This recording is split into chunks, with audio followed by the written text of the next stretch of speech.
plan is not complete yet. You need to read that.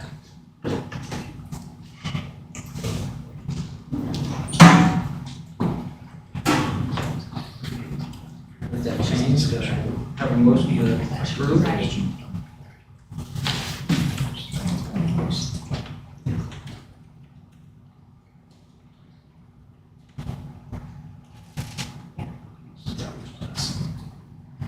I move to approve the agenda as amended. Second. Been moved and second, all in favor, say aye. Aye. All opposed, nay. Motion passes. Next item on the agenda is the consent agenda. Need a motion to approve. I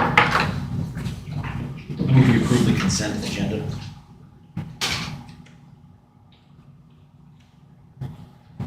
Moved, is there a second? Second?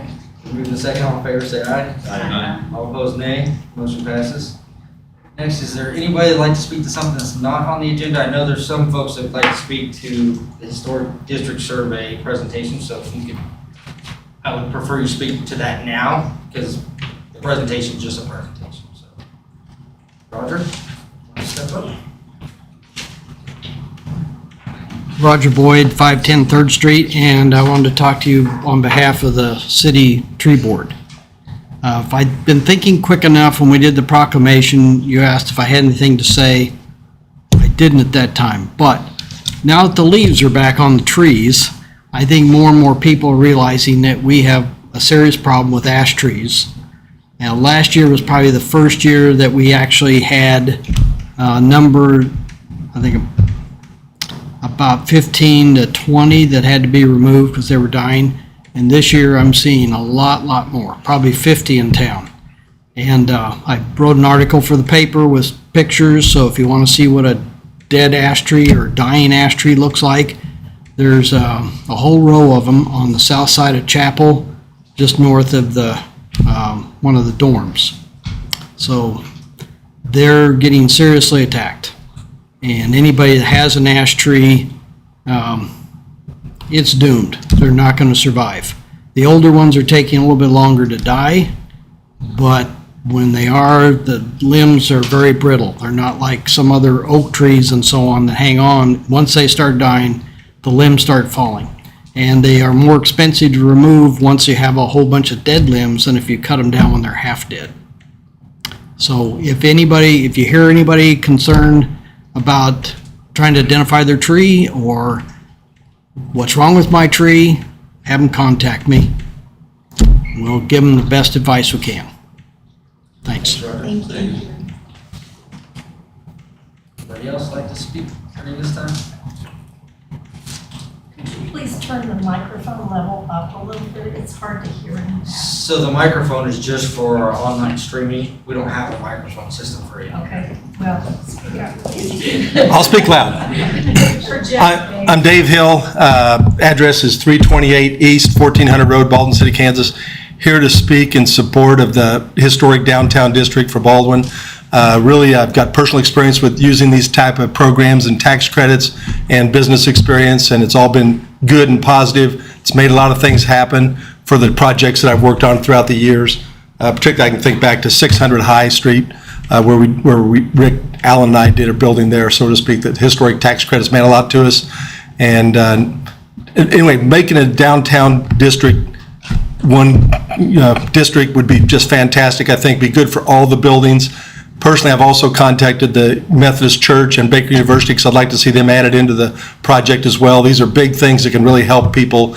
Obviously, major renovations would be important, but just roofs or improving your heating and air, electrical, anything like that.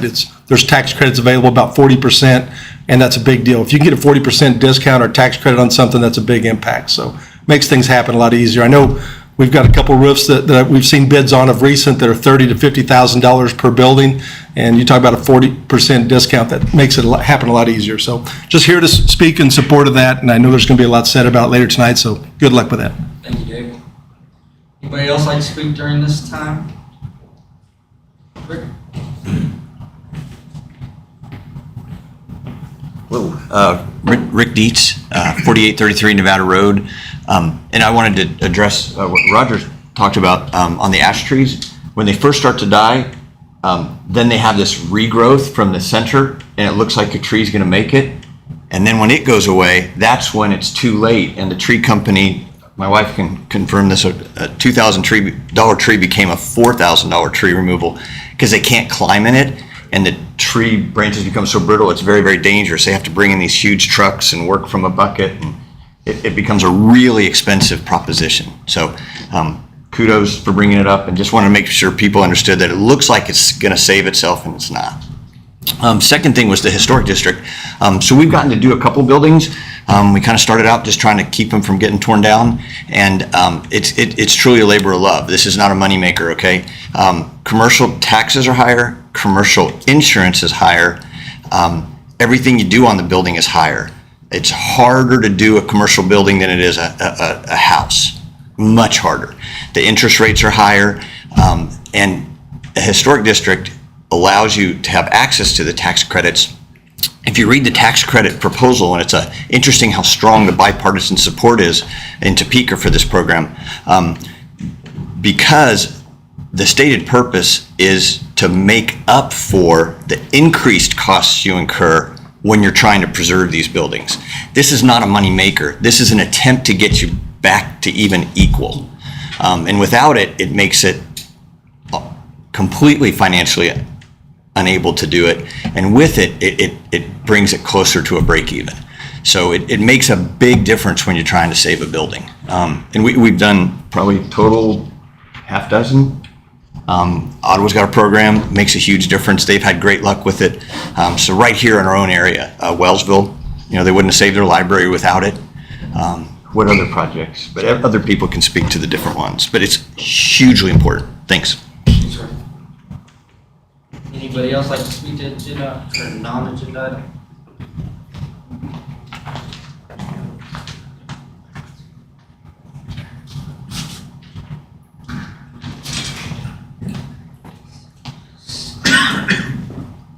Alan? I think Rick pretty well covered it all. I'm a downtown building owner, and this will be huge, like when you need repairs or infrastructure things on your building. It really helps to have that credit so you can get things done.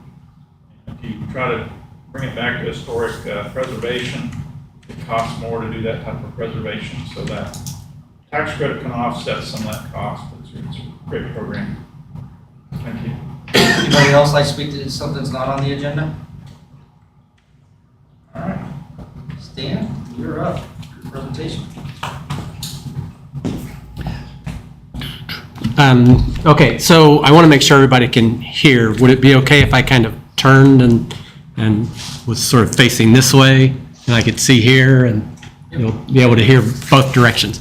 Okay, so I'm Stan Hernley, and I'm architect in Lawrence, and I've worked on a lot of historic properties. I've done a lot of historic surveys around the county, in the rural areas. Roger Boyd is on the County Historic Heritage Conservation Council. Thank you, sorry.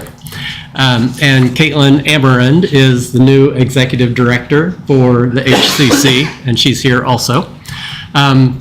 So on the PowerPoint, if you could hit the slideshow from the beginning, so up at the top where it says slideshow, start, so where it says slideshow, yeah. Nope, sorry. No, very top where it says slideshow, very top, right there. And from beginning to the very top. There you go, great, thank you. Okay, and also with me is Megan Brewy. So you may have seen me and Megan around downtown this spring conducting the survey. You can go ahead to the next slide. And Jan Schubert Eric was also part of our survey team. Since we had started the survey, Jan has taken a position at the State Historic Preservation Office. Next slide, please. So what we were doing was conducting an intensive survey of a specific area downtown. And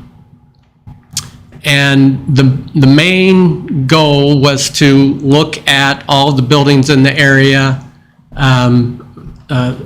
conduct research about the buildings, and put together a report about the area and the buildings that we're surveying. In the recommendations section of the report, it talks about things that go beyond the scope of the survey. So that's the historic listing part of the recommendations, and information about tax credits, and we have some examples of tax credit projects. Okay? So a historic survey has, like I say, the actual field survey where we're going out and looking at each of the buildings. And in an intensive survey, we're contacting building owners and actually going inside of the buildings. And some of the owners had information about their buildings that they were able to share with us. So that information would have made it into the written narrative about specific properties. The information that's gathered goes into a database that the State Historical Society maintains, and we'll talk about that in a little more detail later. And then we do some analysis of all of the buildings that we've seen, sort of categorizing them and giving you some numbers. So let's go to the next, thank you. When we're talking about historic resources, what are we really talking about? So in this case, we're talking about buildings, but we're also looking at potentially other things. So potentially historic sites, or structures that aren't buildings, or objects that aren't either of any of those things. When we're looking at resources, we're looking at their significance in history and in architecture and potentially in engineering, and in some older types of resources. It could be archaeological resources, and then cultural resources are part of that list. So this is the downtown area that was surveyed. Is it possible to turn off a row of lights? It's a little hard to see this particular, there we go. Is that good with everybody? Okay. So the survey area, on the north side was Grove Street, and on the south side is the alley behind High Street. And on the west side is 9th Street, and on the east side is 6th Street. Some of the primary structures that are in that area are named. So there's City Hall in the bottom left, Methodist Church in the top middle. To the bottom right is the power plant, and then beside that, the public library where we're located right now. Okay, so in the survey area, we looked at a total of 48 buildings and 4 other resources that weren't buildings. So the brick streets, the Baker University fountain that's diagonal from City Hall, the John Lowry tennis courts, and the Tom Swan Park, which is right behind the fountain. And out of those 52 total resources, 45 were considered historic resources. So the construction dates of the buildings and resources that we looked at, you can see the largest grouping is in the 1900 to 1920 timeframe. A little lag in the 30s through 45, of course, and then another little burst, 45 to 65. And then the third highest category would have been the 1870s to 1899. Okay? So generally, the majority of structures are, these are the styles of buildings. So in general, the commercial style buildings are the most numerous, and then there are more specific styles that are applied on some of the commercial structures. So there are a few modern style buildings like the post office, and you can see Queen Anne, a couple of houses that were involved in the district area. Okay. So a few examples. The City Hall is a classic revival style of building. The post office is a mid-century modern style of building. So another thing that we're looking at in the survey is sort of the condition and the historic integrity of the buildings in the area. So this is the Baldwin State Bank. The left photo is around 1960, before the stucco and wood shingled awning was added to it in the mid 70s. So in this particular case, this building as it currently sits, if it was part of a downtown historic district, wouldn't be a contributing historic structure, but it could be turned into a historic contributing structure through a rehabilitation project that would take it back to more of its original character. Okay? So, as I mentioned, all the information that we've found is stored on the KHRI, Kansas Historic Resources Inventory website. If you want to look at that, you can just Google KHRI and you can follow the link. Here's a few examples of pages. Once you do that, if you go to the next screen.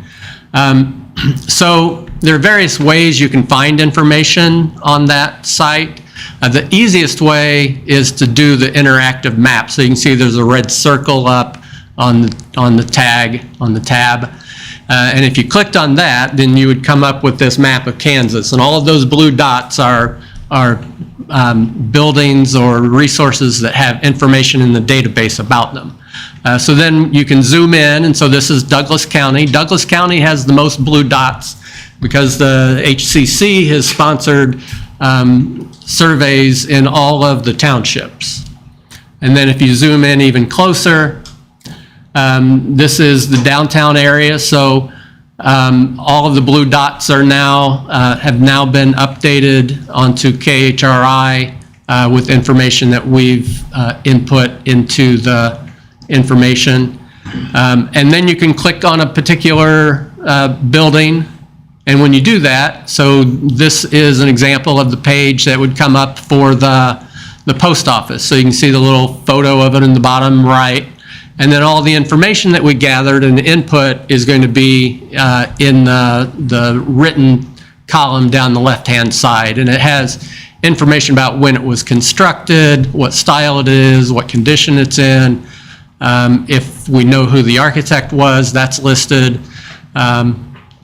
So that's the kind of information that is input for all of the buildings in the downtown area. Okay? And then, so these are the images that were uploaded with the post office. So in this case, we had some historic photos that were uploaded along with photos that we took as part of the survey. So before I go just a little bit further, are there any specific questions so far? Okay, awesome. So in the downtown area, we surveyed 43 resources.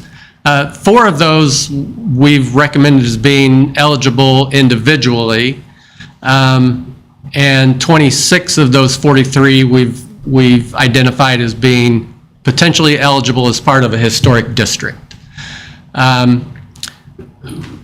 Included in the survey area, there's some resources that are associated with Baker University, the Baker Power Plant, and the tennis courts in particular, and the maintenance facility, right? So when we get to looking at a specific potential historic district, so this is the map that we've included in the report as an outline for the potential for a potential downtown historic district. So the blue outline is what we drew as a line. So it's not the entire survey area that we looked at. And then each of the buildings are identified on the map as either contributing or not contributing to a potential downtown historic district. The line that is drawn is really more of a concentration of the commercial buildings that are in the downtown district. So the Methodist Church isn't included in what we've recommended as a downtown district, but we did identify that it's potentially eligible on its own. Okay. So I've started mentioning what the recommendations from the survey are. So a downtown historic district, the United Methodist Church.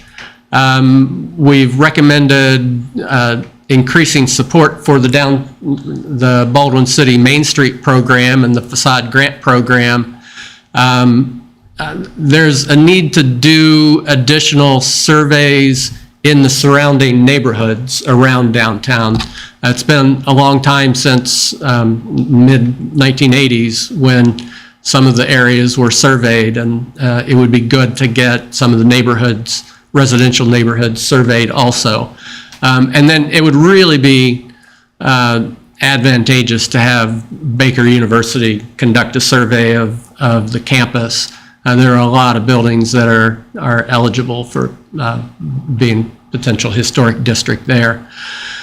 So this is just a little chart that there's been some discussion about incentives in the form of tax credits, but along with tax credits for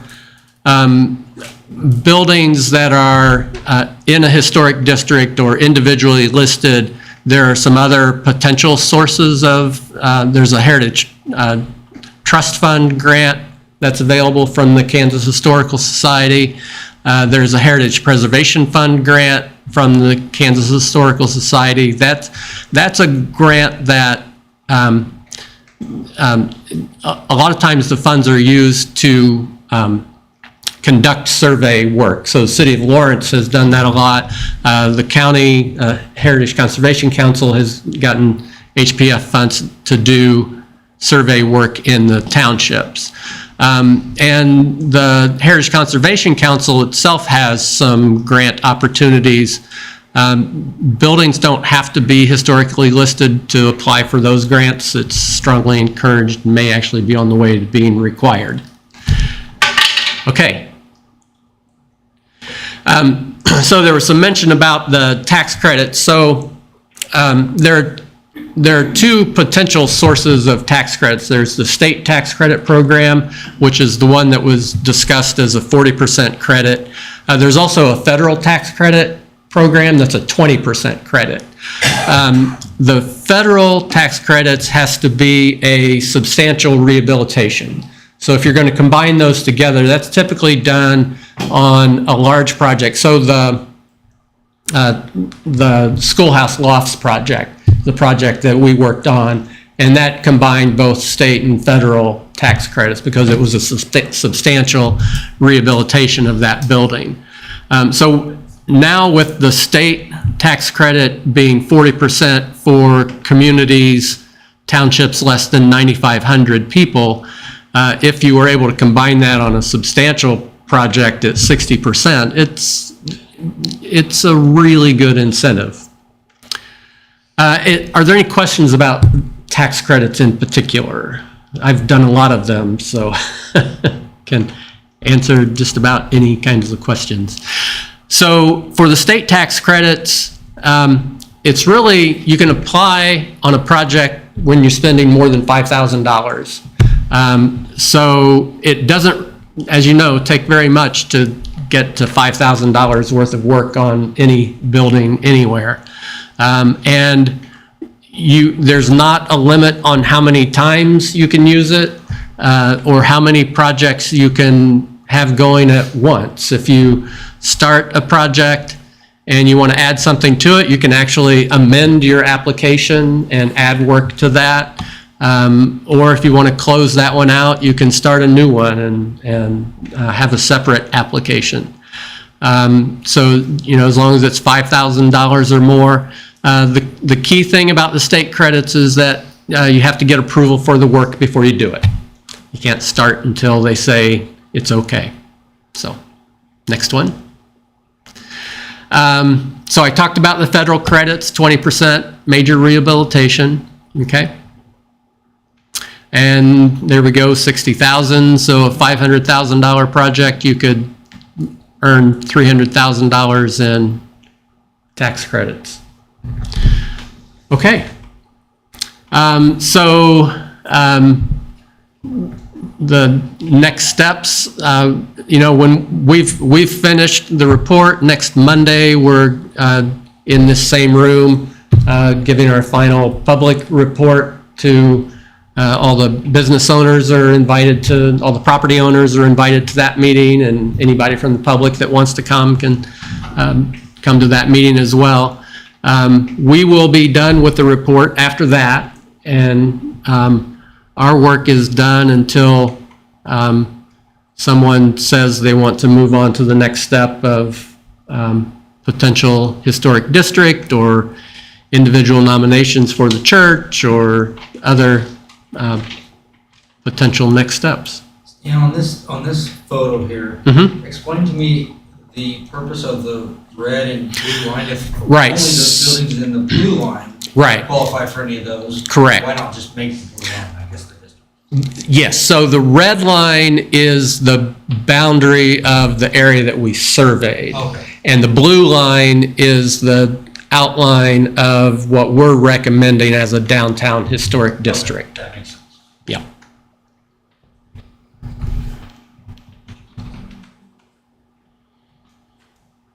Thank you.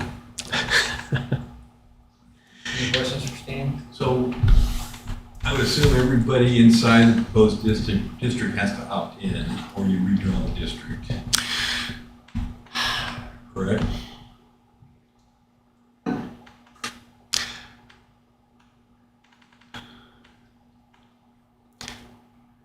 I think that if it is a property that's on the edge, the line could be moved. It's not really feasible to do like a donut where individual pieces are carved out. So at some point it would become, if there's a building in the middle that there's an owner that says, I don't want to do it, but there's 35 others that say they do, and it goes to through the nomination, the National Register nomination process, and goes to the State Historic Sites Review Board, that owner can voice their opposition. So that was a follow-on question. Do you have commitments from everybody in your proposed district? So we have spoken to almost everyone, and we've probably talked about the potential for a historic district. As we were doing the survey work, really our focus was getting the survey information and letting people know about what, you know, that the survey isn't really part of the listing process, but I don't remember anyone saying that's a terrible idea. So Once you're in, you're in. yeah, right, that's correct. If you're in the boundary and it passes at the State Historic Sites Review Board and goes to the National Park Service and is approved there, then you're in. And you get all the benefits of being in.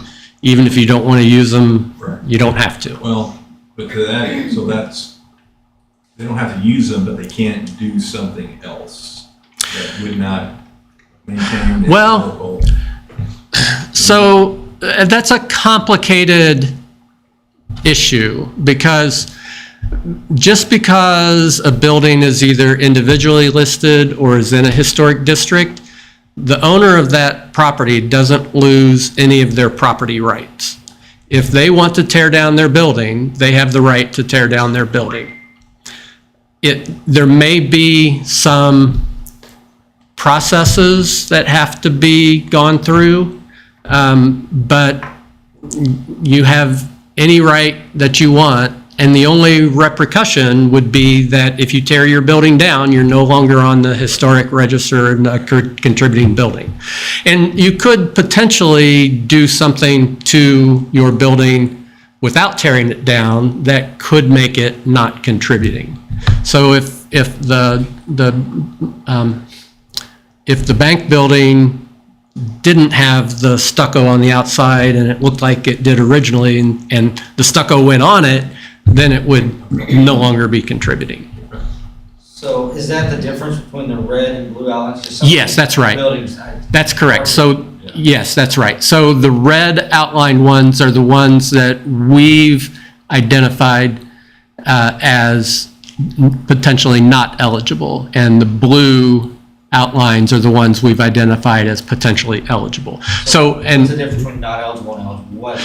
so they would be in the district and either considered contributing to the district or not contributing to the district. And a non-contributing building that's in the district isn't eligible to use the tax credits unless they're doing a project that would make the building contributing. So there could still be some advantage of being in the district and not contributing if you were thinking about rehabbing your building in a way that would make it contributing. We've done that on some residential projects where it has vinyl siding on it, which makes it non-contributing to a historic district. And as part of the rehabilitation, that siding was taken off and the original siding was still under there and was rehabbed, and it became a contributing property at that point. So the non-contributing buildings. Yes. There's zero benefit to them to be in a district. Well, I wouldn't say zero. I mean, when you think about, you know, towns like to promote various aspects of their towns. So if downtown Baldwin City was a historic district, and you were publishing that, or you had a sign out on Highway 56 that said, visit historic downtown Baldwin City. People will come downtown and there's not going to be signs on individual buildings that say, this one's listed, this one's contributing, this one's not. So someone that's in that district still gets the benefit of people that are coming here because of the district. Correct. But But as far as tax credits. as far as tax credits, they're still eligible for Main Street programs. So, but you're right, there's not a direct tax credit or grant potential that's related to being listed. That's correct.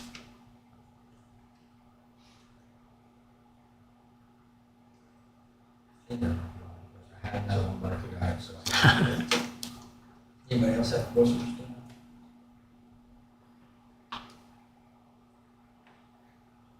So going back to Scott's, just to clarify, these people don't have to opt in. That's correct. So so this is the outline that we've recommended through the survey. That the final recommendation for an outline that would be part of a National Register nomination would be, there'd be a discussion with the State Historic Preservation Office. They would have input on that and recommendations about that. But once a boundary is defined, if you're inside of it, you can't just pluck yourself out of it. If the whole district goes to the state board and is approved, and you're within that boundary, you're part of the district. Contributing, non-contributing, vice versa. Right. Inside there. Correct. Correct. And there's not a set percentage that's required to be contributing within the district. It tends to be 60% and up is kind of the cutoff point when, yeah. So what extra steps then, if you wanted to, if, let's say you're a non-contributing building downtown, Mhm. and you wanted to do rehabilitation to your Mhm. building, because they're not getting a tax benefit, Mhm. Mhm. what extra steps would they have to go through to do something? To be, just to do work? Yeah. There would be a, so there would be a,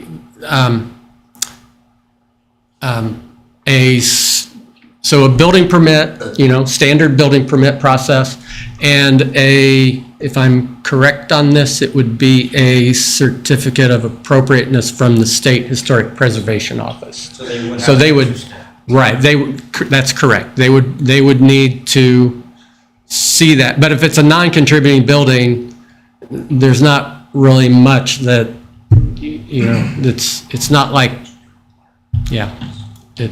they're not really looking at it in a way that it's affecting the historic character of that building. And you're taking questions and going another presentation for the public and for the business owners Yes. downtown when again? Next Monday at 5:30 in this room. So if you remember your question, you can come and ask it. Or you can email me directly. Or you can call Dave and Dave can And help then answer this, it. this drawing comes back to this council and we set the final. So the final boundary is set with, it would be a discussion between the State Historic Preservation staff and whoever is sponsoring the nomination. So if the city council decides that you're going to sponsor the nomination and move it forward, then you would be party to that discussion. Yeah. I think that's the way it would work. Because it's all privately owned buildings. Plus, it includes the buildings that you own. So there would be discussions with all of the owners that are within that area. So, yes, you I would. just wanted to make sure we were getting feedback from all the owners. Right, And right, that they're aware of yes, the nuances. right, right. Yeah. And there would be opportunities in that process for staff from the Kansas Historical Society to come out and answer questions also and provide additional information.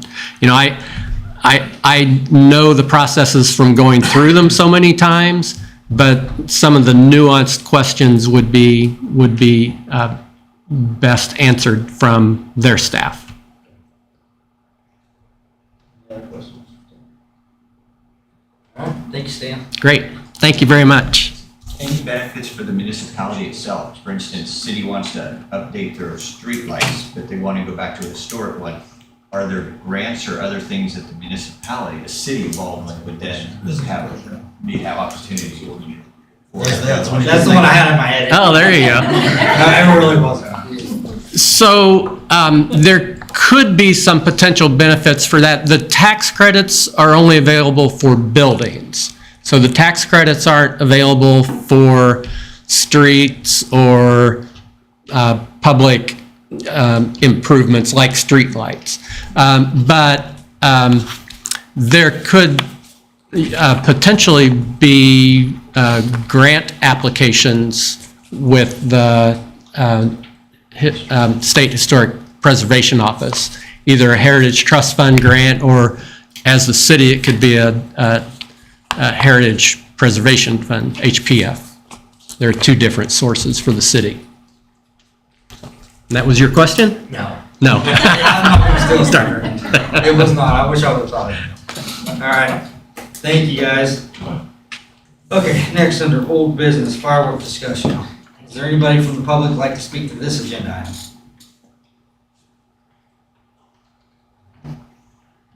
Seeing none? Council discussion? We had it in CDC at the end of the 4th of July last year, and it's been a long time since we talked about it. I pulled my notes here, so we can always touch bases. Some ground that we gained on the topic.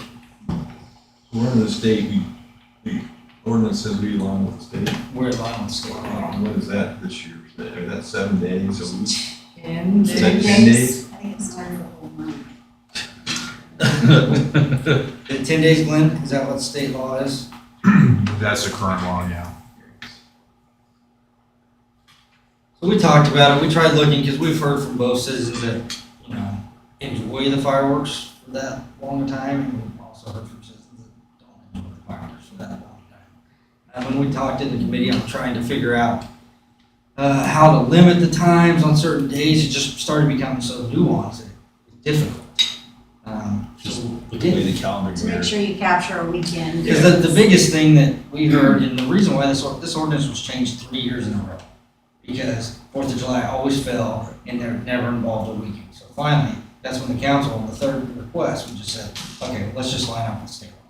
That's how we have the ordinance that we have now. I think from my perspective, as long as we did at least 7 days, so that way we didn't have to change the ordinance, it included a weekend, then I'd be good with that. The only issue we have, Matt, if I'm remembering right, was that if it lands on a Friday, there was something about that Thursday being missed and the fireworks sales and all that for the Thursday days. Yeah, there was because we talked about 7 days, but then we started looking at a calendar and there was some circumstance where it didn't work, and I can't remember. Oh, I know what it was. It was if the 4th landed on that Friday and everyone shot off for the week before, people would still want to shoot off that Saturday and possibly Sunday because it's the Right. weekend now. And that's why. That's our discussion. Yeah, Aaron? When I was getting packets ready for the current stands, there was a couple that did mention that they wanted to come talk to the council that may want to shorten their time. So I don't know if you want to reach out to some of the stands. Yeah, And your but see, those are the discussion. same, the stands were the ones that were coming in every year requesting. One of them did So, say they came in. one year it's one thing, the next year it's another. But they don't have to stay open. Yeah. Right, They can yeah. shut down. 6 on fireworks, They back back up. up here too, and have part of that problem. Yeah. So that was kind of part of the discussion, so. What do you guys think? These guys that are talking about. Yeah, I mean, I get a lot of negative feedback from pet owners and people at work, and just have issues with it, Don't hear from the people that want it, but I hear them doing it, so I know they're out there. That's understanding. They're very much out there. So, I'm kind of gauged by that, I mean, to me, I think the weekend issue is valid. And to me, if we could capture a weekend, make sure we capture a weekend, at least one weekend, not two, I'd be good with shortening it to 7 days. Well, now, if the 4th, so this is where the caveats come in, and you have like a Maple Leaf scenario where it's the 3rd, 4th. So if the 4th falls on a Thursday or a Friday, in that circumstance, do you extend it then? So people can still shoot off over the weekend?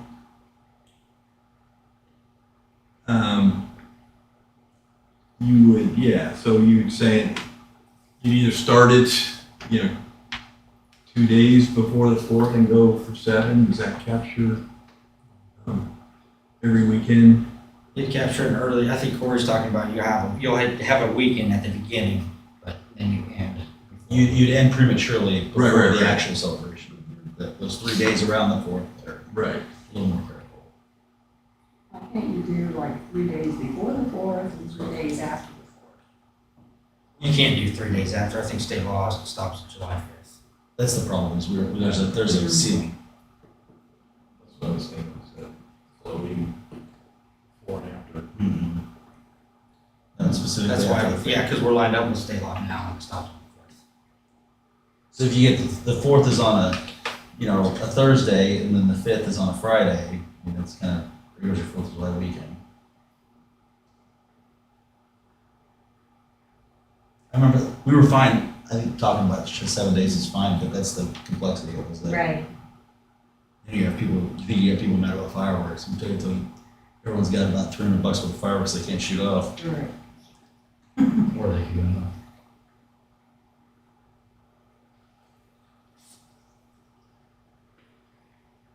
So what are the hours? I think that's where we decided we'd be willing to kind of get those, reducing the hours maybe.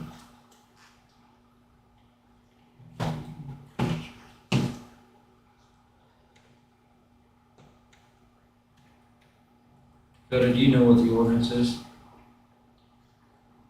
Pretty sure it's 8 to midnight.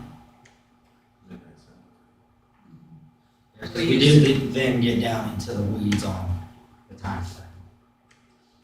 So to me, that's where you can certainly have a variable weekday time and a weekend. Okay, so it was a question Right. what the timing is. What the, With the So under chapter 7, under the article 3, 7-303, it's 8 a.m. till midnight, June 27th through July 5th. So it's basically running for 16 straight hours. It's prohibited from midnight till 8 a.m. So then you get, the 4th falls on a Wednesday, so it's a weekday, we said we were gonna shorten the hours around the weekday, well, that's not gonna happen. you do accept on the 4th. This is where it's starting to complicated. Right. You're trying to give everyone Well, a chapter long of instructions. Prior to the changes, it was the 3rd and 4th was till midnight, and the other days were until 10. It started at what I think it's always been started at 8. time? See, I think that's crazy. I mean, I would, Why do you need fireworks at 8 in the morning? I'm not questioning anyone's motives. I'm not even. Yeah. I just don't. If they enjoy it, I don't know why you run at 8 in the morning. I don't run. Well, Seems just as ridiculous. I mean, you're running because you're getting shot with fireworks at 8 in the morning. I just think that there's too many days and too much time for the fireworks. How are towns around us doing it? I wonder. I mean, how's DeSoto, Eudora handling it? Do they adapt to the same deal? some don't do it at all. Yeah. Right. And that's, if you're in a gauge versus worst case scenario, it's banned in a lot of cities. So, I'm not advocating that. No, I am not either. no. So, It's off the table. I'm not trying to necessarily compare, I think the issue is always enforcement. You can do whatever you want. Right. And it's an education and enforcement issue. But I wouldn't be opposed to providing some enforceable laws and making it, making it 8 to 10 on a weekday unless it's the 4th of July and to midnight on a weekend within that 10-day period. If it cuts down, then it's education and potentially enforcement, but How do they enforce that? please. Well, in my neighborhood, there used to be 2 to 3 police officers, and there was no enforcement in my neighborhood. So, That's all we can do, is try to set the ordinance and, try to get people to follow it. I mean, even if you said it's only 7 days, people are going to shoot. And they're still good. And you still have to enforce it. So, I mean, I'd like to see some movement in the direction for the people that have an issue. Yeah, I would too. Even if, you know, it's an attempt to try to address those late weekday nights. Right. So you're recommending just adjusting the times that if it's during a weekday, allow till 10 o'clock, except on the 4th. Or, and then on a weekend. And then on the weekends, What do you guys think? I mean, does it matter? Honestly, I understand, probably I not, understand. but I mean, it doesn't mean we don't I'd- still have to do our. I'd be fine with that. I'd have the third in there. People at the celebrate room on the third too. That'd be fine. And then we could limit down 5th to 5, To 5 what? 5 p.m. So, What if the fifth falls on Friday? Or Saturday? That's a little bit. that's fine. weekdays, 10. Are you guys good with that? Yeah. Yeah. Do we, That's fine. is an ordinance change? Why do we need the third? I don't know. It's you build up to the fourth. I feel like people just tend to set them off on the third more than everywhere else. And I feel like that's when they're setting them off. Why did we get it on the fifth? I mean, Fourth of July is over on the Fourth of July.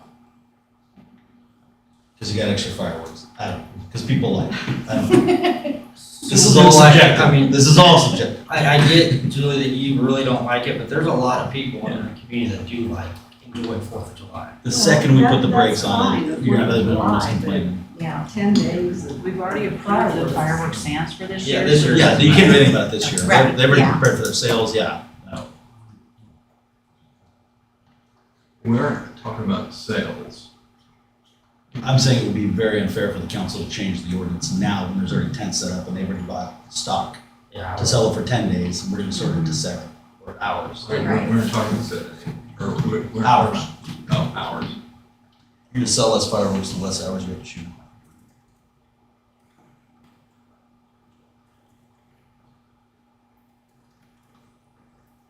Should we have this discussion or? I think we see that every year. You're just supposed to.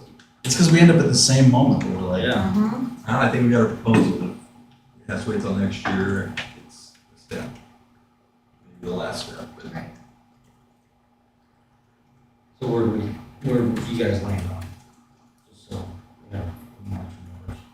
I'm fine with everything Scott said. I'd throw in the third personally, just, I'm good with the 3rd. but I like also, fireworks. I also wouldn't fold my arms and say, no, I'm not voting. If it was just the fourth. I think they're gonna let them off anyways on the 3rd. I agree with Cory. Yeah, I agree. If you're off on the 4th, a lot of people take off, or they're. Yeah, you're off that next day. They're off on You're shooting the fireworks. evening. They're not shooting off fireworks on the 3rd, because they're off the next day. Can't send ordinance to people that don't follow ordinances. They only set it to what we like to be. I agree. So it's like- But I think I'm saying too, that I would like it to be later on the 3rd. Okay. That's a different rationale than what you just said.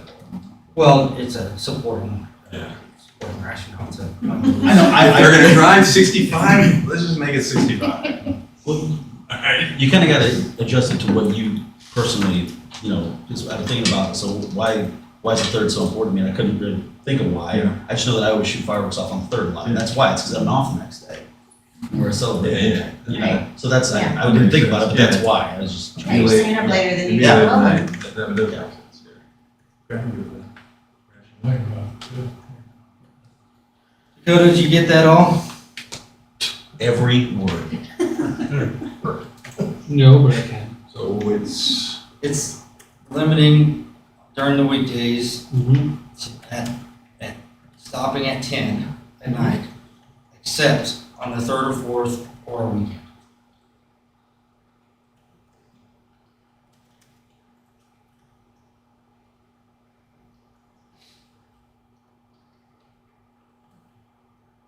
And the days are the same days. yeah, can stay 10 days. Well, I think it's the 28th to the 5th. 27th to the 5th is what it has. That's what. Okay. What was that? Fixed days? So it's 18, yeah. So it's It's to- fixed to- days. I thought it was 2. So it's 18. To be clear, the hours are 8 AM to midnight, June 27th to the July 5th. That's be a 9-day period. Start at 8 AM June 27th, ending at midnight on July 5th. But the change of this would be now that all days but for weekends, the 3rd and the 4th would be terminating at 10 PM. Start at 8 AM, ending at 10 PM, but still starts June 27th and ends July 5th. So what would that look like, just based upon the calendar we have right now, would be that the 5th would be ending at 10, and there's a 4-day period starting the 1st, that would be going 8 till midnight, with the 27th through the 30th being till 10 PM. Yeah. Just based upon this year's calendar. It'll change annually, but that's what it would be this year. Yes, yeah. Okay. So for fun, next year, But the 4th falls on a Sunday. so We next reduce year, the hours by 20. so next year the 4th falls on a Thursday. So fireworks over on Friday, better not shoot them off on Saturday.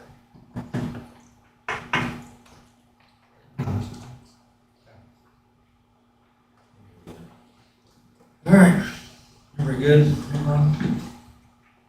Next item on the agenda, Brook Street discussion. Is anybody from the committee here to speak to this agenda item?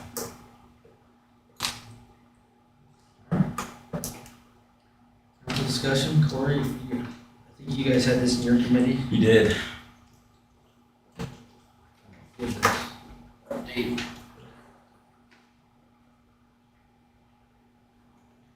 You guys are welcome to stay. Most people just mass exit it after they leave, after they hear what they want. I don't want anybody to feel like they have to stay. That's what I'm getting at. Can't believe he had to be invited to leave. Look, see, they feel guilty. You know who Hi. who didn't eat before they came? I didn't want anybody to feel guilty for having to stay. So I had us left off on the brick streets. Have we had any updates since? No, I wanted to, just to kind of give a discussion, keep it on you guys had, because to kind of get a feel on which direction. Yeah. So Jason, the council was. Jason Hoskins' son, Hoskins. He came to the CDC meeting, last CDC meeting, which was almost a month ago. And basically said that he was gonna finalize some estimates as far as, which streets, the narrower streets, how much they would cost versus the wider streets and how much they would cost per block. The repurposing the bricks versus putting new bricks down, and just kind of give us some more numbers, accurate numbers to play with as we kind of approach how much a quarter cent actually may get us. And what kind of plan we can envision for how to utilize that funding and what other funding we may have to go after to make up for what we can't get. So I guess what, wasn't able to be at that committee meeting, but kind of wanted to get a direction as we go into these discussions in the committee from the council as a whole, on what direction you'd like to see. Would you like to see, the bricks from curb to curb all the way done? Is there I personally, I'll say this, I would like to see as many of our current bricks reused as we possibly could, just because that's the historical nature of our brick streets. But like Corey said, I think you guys, correct me if I'm wrong, discussed the parking portions of being just concrete and then the center, what's the feel? It's all cost benefit basis. I mean, what's the dip? Is it half the price to do concrete parking? You need to get into pricing. But I think that's what you need to bring back. He's gonna come those back with some options. scenarios, yeah. And then it's gonna That'll really be be the deciding factor. we projected that quarter-cent sales tax driving. Yeah, And then you map out how long it would take you to get it done, and then, is there additional funding or additional, going after the other quarter-cent sales tax? But I think it's just a matter of getting all the options with updated pricing. To really, and then you can try to make a plan, and then it might be 3 years where you can start anyway, and it's gonna change. right? Pricing Yeah. becomes better or worse. Yeah. Well, personally, I'd like to see every brick street that we have redone and not change at all. I mean, that would obviously be a sacrifice to concrete the parking portions. I think that would be weird. But yeah, it comes down to possible. It comes down to getting them done or not getting them done. That's what concrete parking is. Or you whittle down the amount you do and, Right. you know, it's almost where you almost need to start inside and out in case your funding runs out or you Right. just, You want to start at 8th and Dearborn. nah. Didn't even get our downtown. But I think the real question, we struggled with this before, is what do you do on 9th Street when it has to have repairs to be drivable? And it's not even close to being next on the plan. You know, and that's not even that's not even the initial plan. You know, those are even the harder calls. They will be, and I think at some point, we need to start talking to those neighbors. Seeing, you know, if their preferences, I mean, they may say, no, just tear it out and put it on the street, I don't know, you know. I mean, obviously, they don't get that decision, but, Right, they need to have input. yeah, I want them to have input. You know, the only other option would be benefit district, you know, Right. participate in that, but. Oh, there's between High and Grove. I mean, they're unwalkable. I know. I think It's rough. Rob and his folks, Rob, correct me if I'm wrong, have started cold patching. Very sparingly, just the worst. Just to get them. Yeah, and it actually works. Kind of keep doing it, but that's, you know, that's gonna be the method until, and at some point, they may be all cold patched completely over. It's already. Paint some bricks on there. Yeah, so, I think we just gotta look at options and We just wanted to bring that so that way it stayed on your guys' radar. And get feedback as we go through the process, because it'll probably be a fairly lengthy process. Good, Julie, any feedback on that?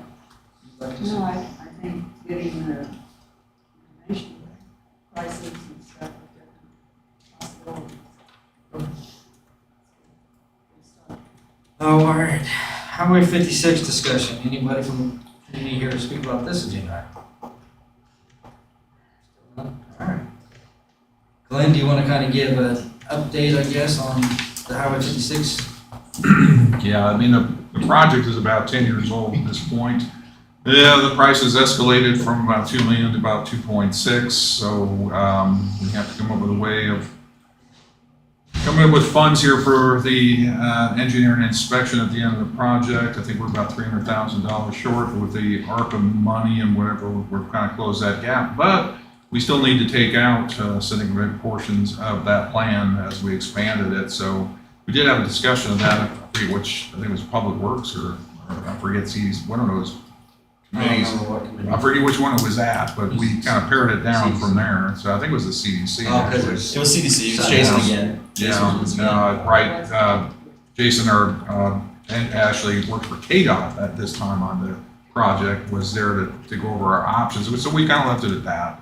So some of the sidewalks couldn't be actually included in this, which was kind of an expansion from the original project anyway. But the just problem is that the project was, originally thought of at least 10 years ago, and that obviously the price has gone up since then. So that's just been the delay because of COVID and getting some of the easements that we needed. So it's not, it's just one of those things that's taken longer than we thought. So there'll be some choices coming up, I think, as far as, but KDOT is still planning on doing that this fall. So we're pretty close. We're almost into June, going into July here. So we'll have to make a decision pretty soon on how much we're going to take out of the project and how much we're not. So we don't have too much time left. Okay. That's kind of where we're at with it. If I remember right, Jason, has he not gotten us update figures on that either? We talked about cutting down Eisenhower a little bit, different scenarios, different aprons here, and he hasn't gotten numbers on that yet. They haven't seen it yet. Yeah, I know he's been out of town for at least a week or so. Any further council discussion on that agenda item? No numbers. All right. 19 Dearborn Street update. Russ. We'll take this one off here. Almost? I'm ready. As far as an update, I don't have much of an update. I tried to contact the property owner 3 times between now and our last council meeting. He hasn't returned any of my calls. So I'm kind of still at a standstill on the property. So So is this something we need to go ahead and bring forward the ordinance? I mean, You're asking for guidance on how long to wait? yeah, that's kind of what I'd like to know is. yeah, I mean, at this point, I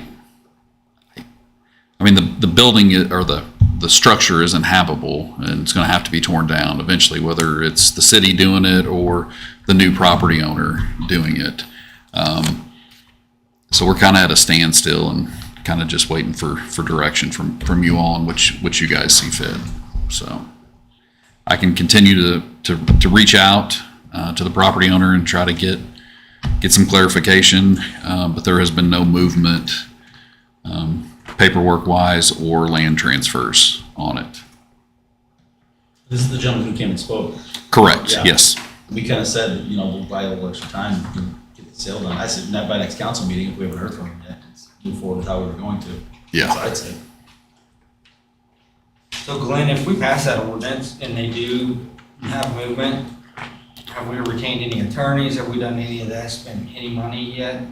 No, we haven't done any of that yet. But I This is mean, beginning that how long process. after that ordinance do we have before we're like, the process has already started? I mean, how does that Sure, time second on work? a condemnation ordinance, it's not long. It's not, once you pass the ordinance, you're ready to, Go to the judge and condemn it? yeah. You have the authority to do that. To condemn, the mayor does? No, the council.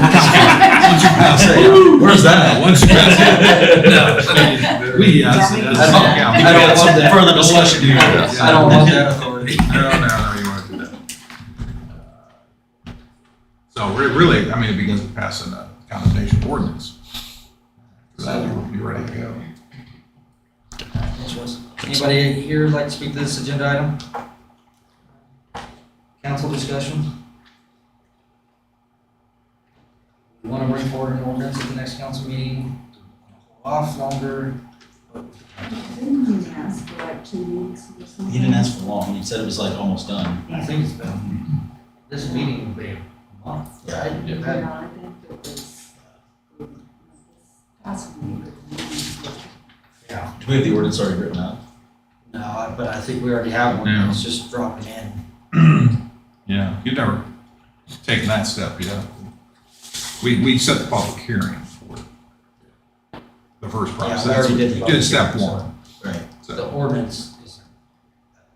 no, it's fairly straightforward and doesn't take much to draft.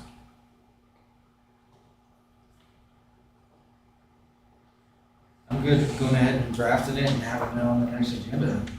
Yeah, it's summer, kids are out goofing around and they're gonna, we do have a little exposure here if we wait too long. And kids on summer break go screw around the house like I did when I was their age, there's a little urgency. And still reach out to them. Yeah. To get the order. Yeah, sure. ordinance Yeah, done. we're also gonna continue to attempt to get a hold of it. Yeah, I'm gonna continue.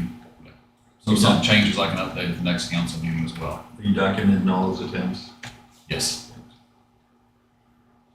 Okay, well, Glenn, we'll have that prepped for. next Good, meeting. yeah. All right. All right. Next item under new business is variance ordinance. Give a brief synopsis and then I'll. So I brought this forward, or had Dakota do some research on this, about essentially that if the city denies anybody a permit or variance or whatever, that they be given a document explaining how things can appeal that. We don't have anything like that yet, so. Well, we'll go into it further on what Dakota found during his research, but does anybody have any comments on this first before we open it up for council discussion? Stu, did you raise your hand?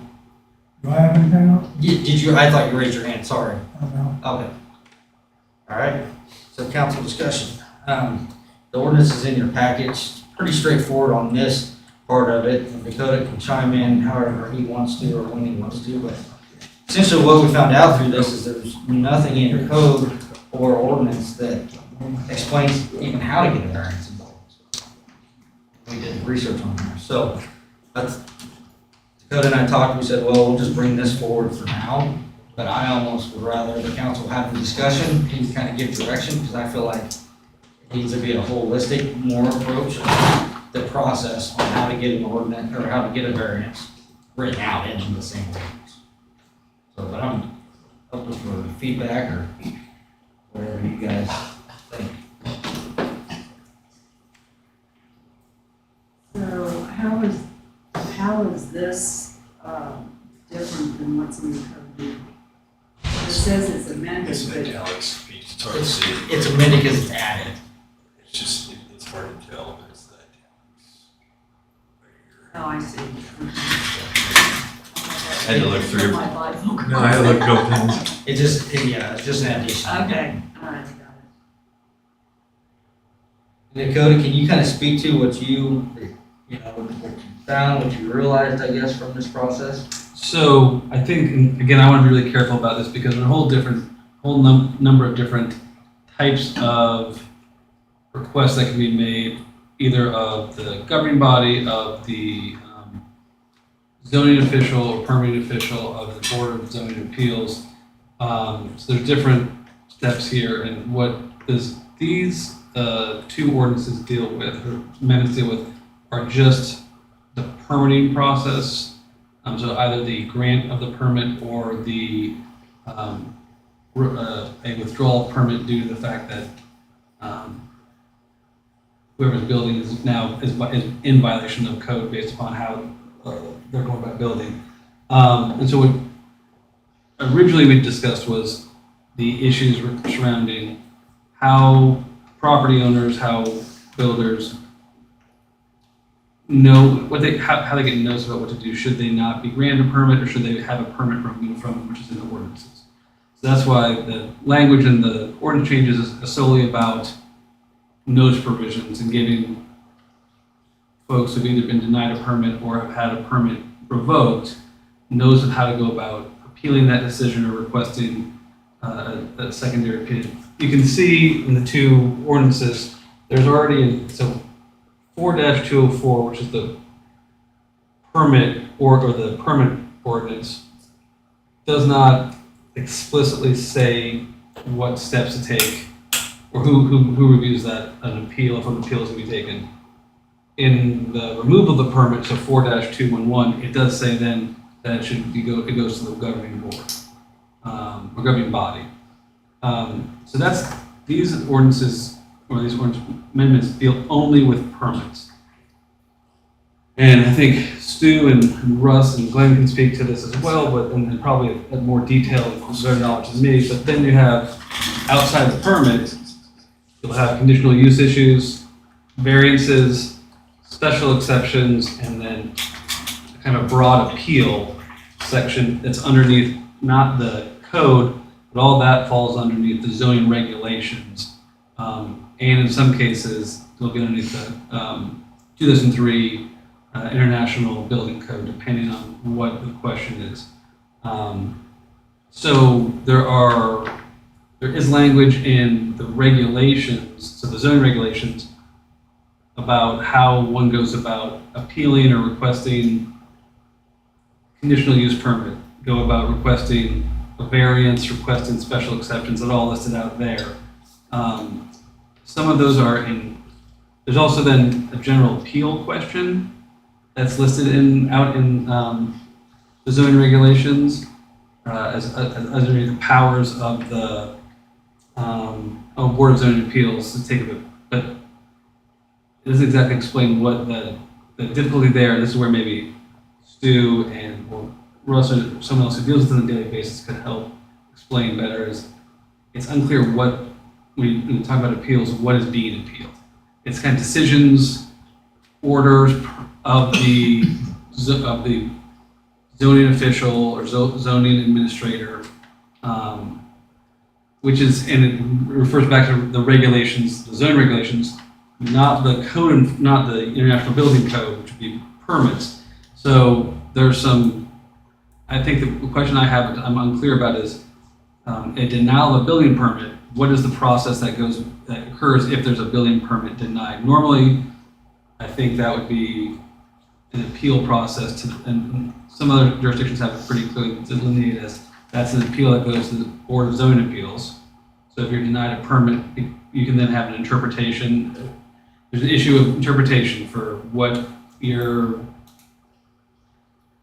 permit is, what's allowed in that zone, or what you should be zoned as. That can go to the Board of Zoning Appeals. Additionally, though, there may be some things as, small as whether or not the banisters on your proposed plan has banisters that are too wide or too narrow based upon the zone in the International Building Code. So the other question is, I think, for the second, that removal of the permit, that ordinance 4-211, and I'm just going to read the language there because I think it's easier to read that language. Give me 2 seconds. I've done the fireworks, and I'll go back to building construction. This is where it gets a little, and I'm not sure. You read 4-211, which is the same powers, and that's referring back up to the powers of the building inspector. It then lists out under those powers in subsection C, so it may cause any work done in violation of this chapter to be discontinued. And then at the end of it, obviously it says, subject to the right of any builder owner to appeal to the governing body, which is the city council. I don't believe that governing body refers to the Board of Appeals, the Board of Zoning Appeals.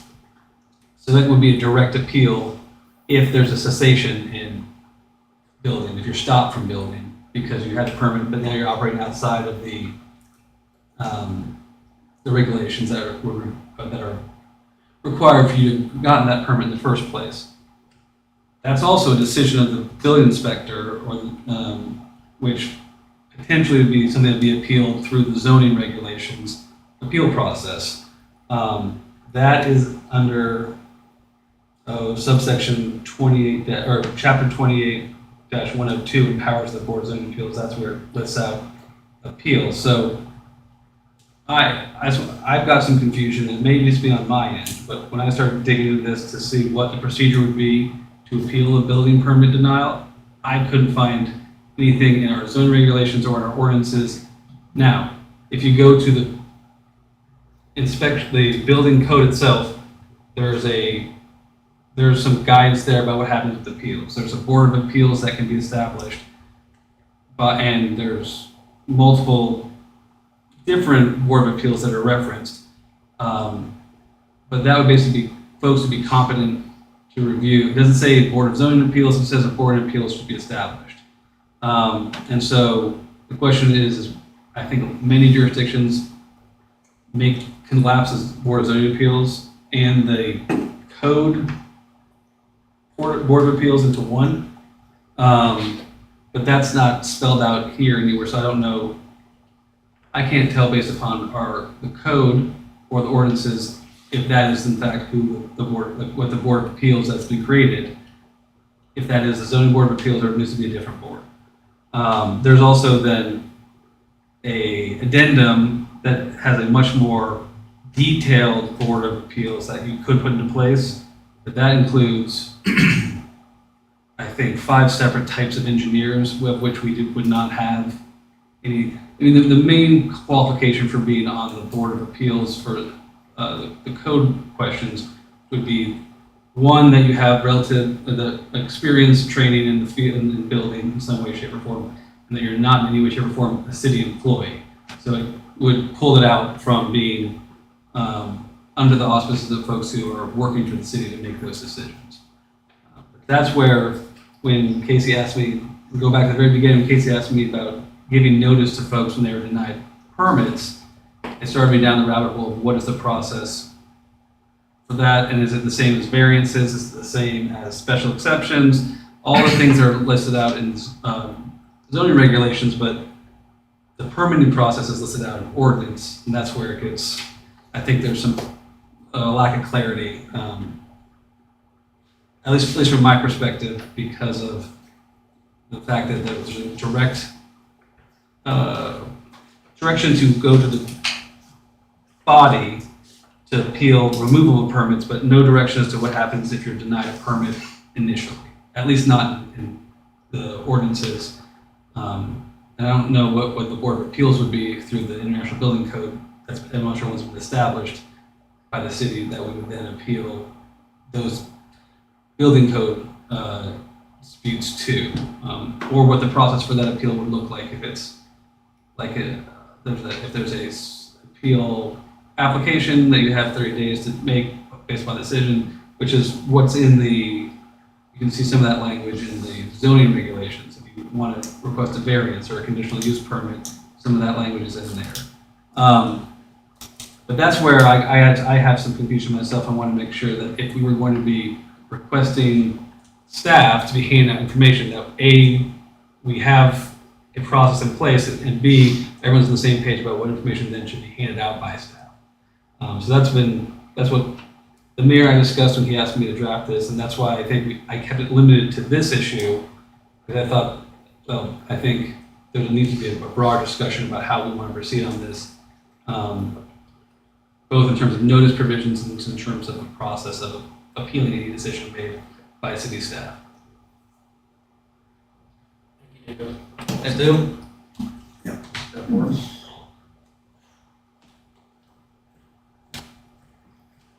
My name is Stuart Young. I'm the building official for Baldwin City, Kansas. I'd like to share a little bit of information with the Code of Appeals stuff. If there is a question on the building code in a field inspection, we usually resort in reference to the building code commentary, which is a book designed by the International Building Code officials that goes into more depth and explanation about certain codes and materials, and it kind of gives you an in-depth look at what the answers may be if in fact you do have a question. The intent of the appeal process is not to waive or set aside a code requirement. Rather, it is intended to provide a means of reviewing a building official's decision on an interpretation or application of the code.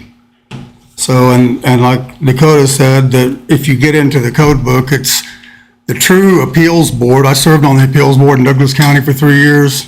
It's generally made up of 5 people.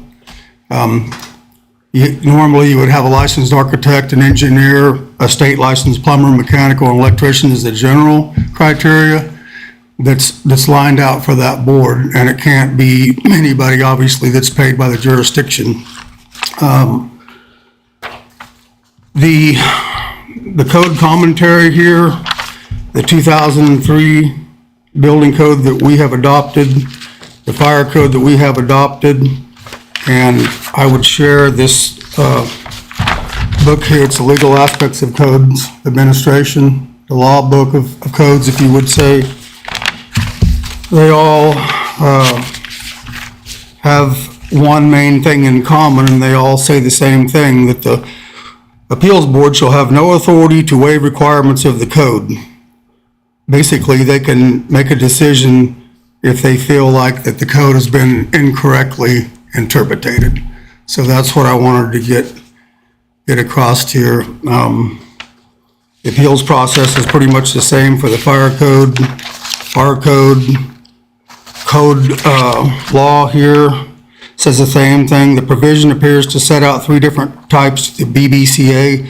An appeal is allowed if the true intent of the code or rules legally adopted has been incorrectly interpreted, if the provisions of the code do not fully apply, if an equally good or better form of construction is proposed.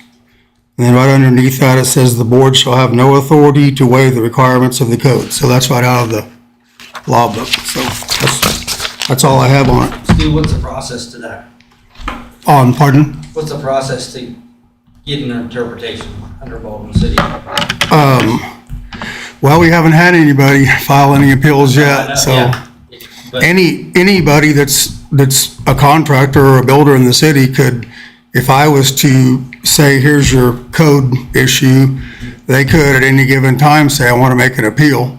And if they did that, then we would follow the code books that you have and take steps to to set up. I'm not sure who we're appealing to, if it would be the council problem. or the others. Right, Yeah, that's the, yeah. it's not what you read, I get that, yeah, if it's an interpretation issue, it's a difference of interpretation. It's the board.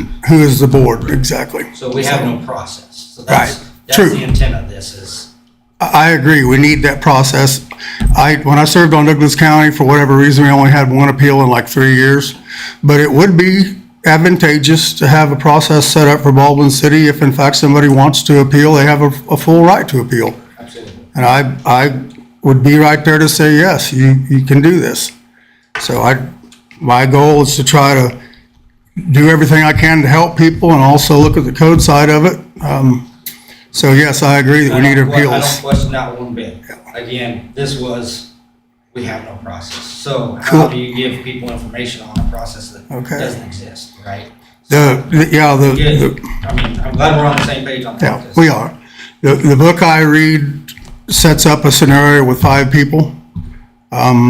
It is appointed, says it's appointed by the governing body, which is you guys. So with the help of Dakota, I think you could arrange that, whatever But I think whatever as Dakota works. clarified today, we could use our planning commission for that same body. If they're qualified Yeah. per. Right, qualifications. That is just that isn't, we're not bound to that, that's not state law. No, but it makes a lot of sense. Yeah. It does, besides, we do, our governing, or that planning commission has a builder on it, prior builder, That could change. it could change, Right. but I mean, I see why we probably can't support, well, I mean, we can make the appointments if we have 5 people that may never meet, that are willing to. So I don't know why we just automatically give the planning commission that may at some point not have any involvement. I think it should be professional people that know the business, like a plumber, for example, or a correct. electrician. But if we keep in mind when we're appointing our planning commission, those types of people, we keep appointing those types of people on that, then we don't have to duplicate our boards. True. which I How do believe- we But does- ensure that going forward don't. though? You can't. Well, I mean, you can change the ordinance on the appointment of the planning commission. It has to be a trades link, they have to have that link to the trades in the building, so that they have to have that all of these to be on even the planning commission. I know at least, and Russ, correct me if I'm wrong, at least 4 of the 5 of our planning commissioners right now. So we have an architect, we have a builder, we have a heat and air, We have a developer. and then we have a developer, and then 5th one is the question I had, I didn't. I'm not for sure exactly how I classify him. Are all those appointed? Yes. That's what Clint, that's just appointed. Is it hard to find appointments?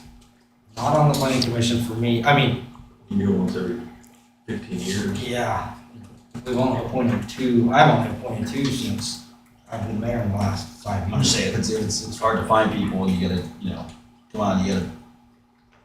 You're limited to your pool is what. You limit your pool, yeah. yeah. But don't you think that's gonna limit your pool even more if then you have 2 boards and then you're trying to get people that are familiar with that type of process on?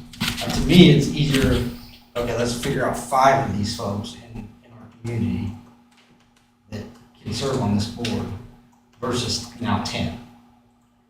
Well, Yeah, I know what you're saying. So to not have to duplicate efforts, I think as long as we, ensure people that we. Yeah, we get a resume or a letter of intent, whatever, from each of them explain their background. So we know their history. Can I say something? The Uniform Building Code and IBC code that we do have adopted outlines the process for the 5 people a little bit differently. The book here, that Legal Aspects of Code Administration, has a little different look. It just says qualifications. The Board of Appeals shall consist of members who are qualified by experience and training to pass on matters pertaining to the building construction and are not employees of the jurisdiction. So you have leeway. I think you have leeway depending on, each book has a little different thing there, so you'd have to just decide how you're gonna do that. But any more questions for me? I don't Thank you very much. I mean, to me, you know, the planning commission has set amount of meetings, they're gonna, you know, it's a commitment. Getting somebody to sign up for this, you know, review board may never meet. I mean, there really isn't a huge time commitment for this group of five that may have, you know, be harder to find. I mean, they're more willing to do it because there is no real time commitment associated. See what I'm saying? It's I not, get what you're saying, but I don't think you have as much trouble finding those five as you would for the planning commission. Is there a problem with it being the city board? it can't be employed. Can't be employees from the city. Right. I don't know. Sounds like it's appointed by the council, right? Yeah. Still appointed by us, just like. Yeah. I feel like it's duplicating the thing, and since they're already meeting, if one of these matters came up, then they just can throw it on their agenda that they're already meeting. You would probably have redundancies on both boards, it would be some crossover. Yeah.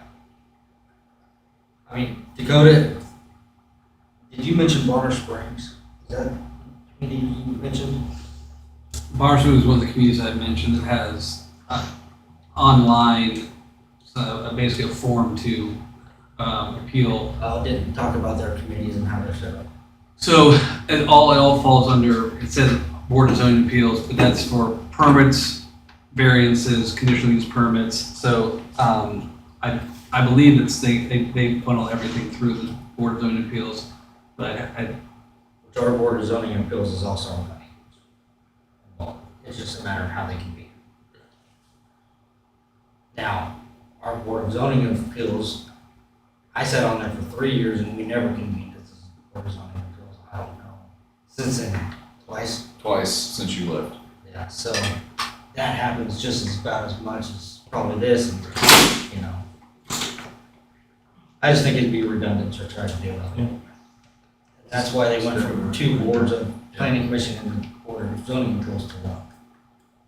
That just could be different.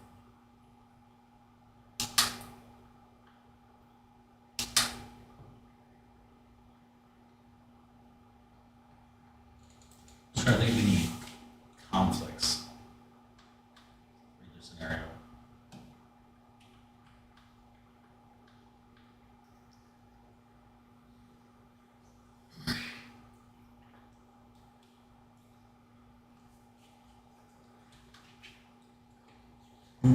We're down to 2 scenarios, but separate borders. Are there any conflicts with the planning commission for a leader or citizen as far as the city inspector? Are there any overlaps there? Do they work together? Well, the planning commission works with the city inspector and. I mean, but they have no authority over it. No, they hold no authority over it. That's those kind of conflicts in front of it. Yeah, no, they don't have any authority over any staff members, they just are essentially the governing body for the decisions being made.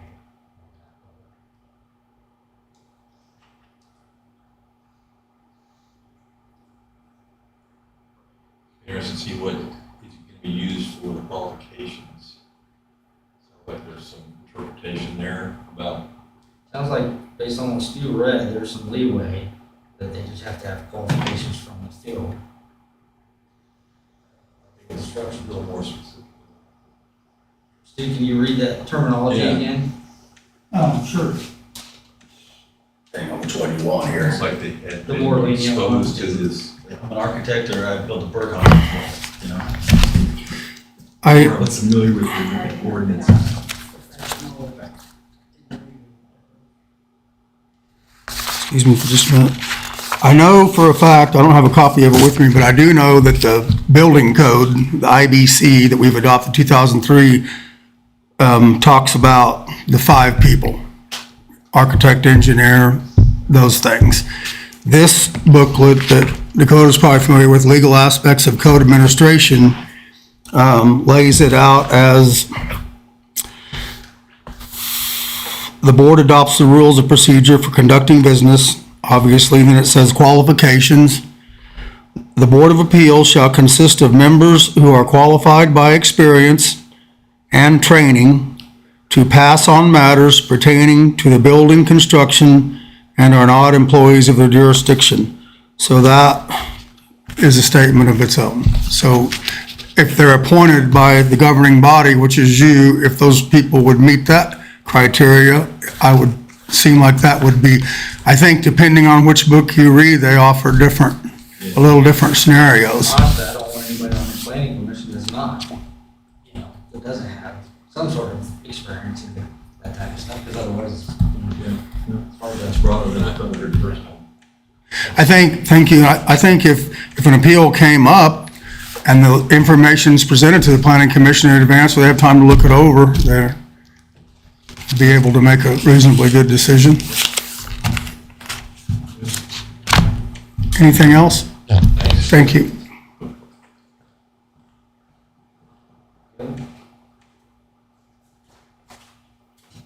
Draft that, When you say draft that, just draft up. draft the ordinance, essentially, just allows the planning commission to be that board that they appeal to.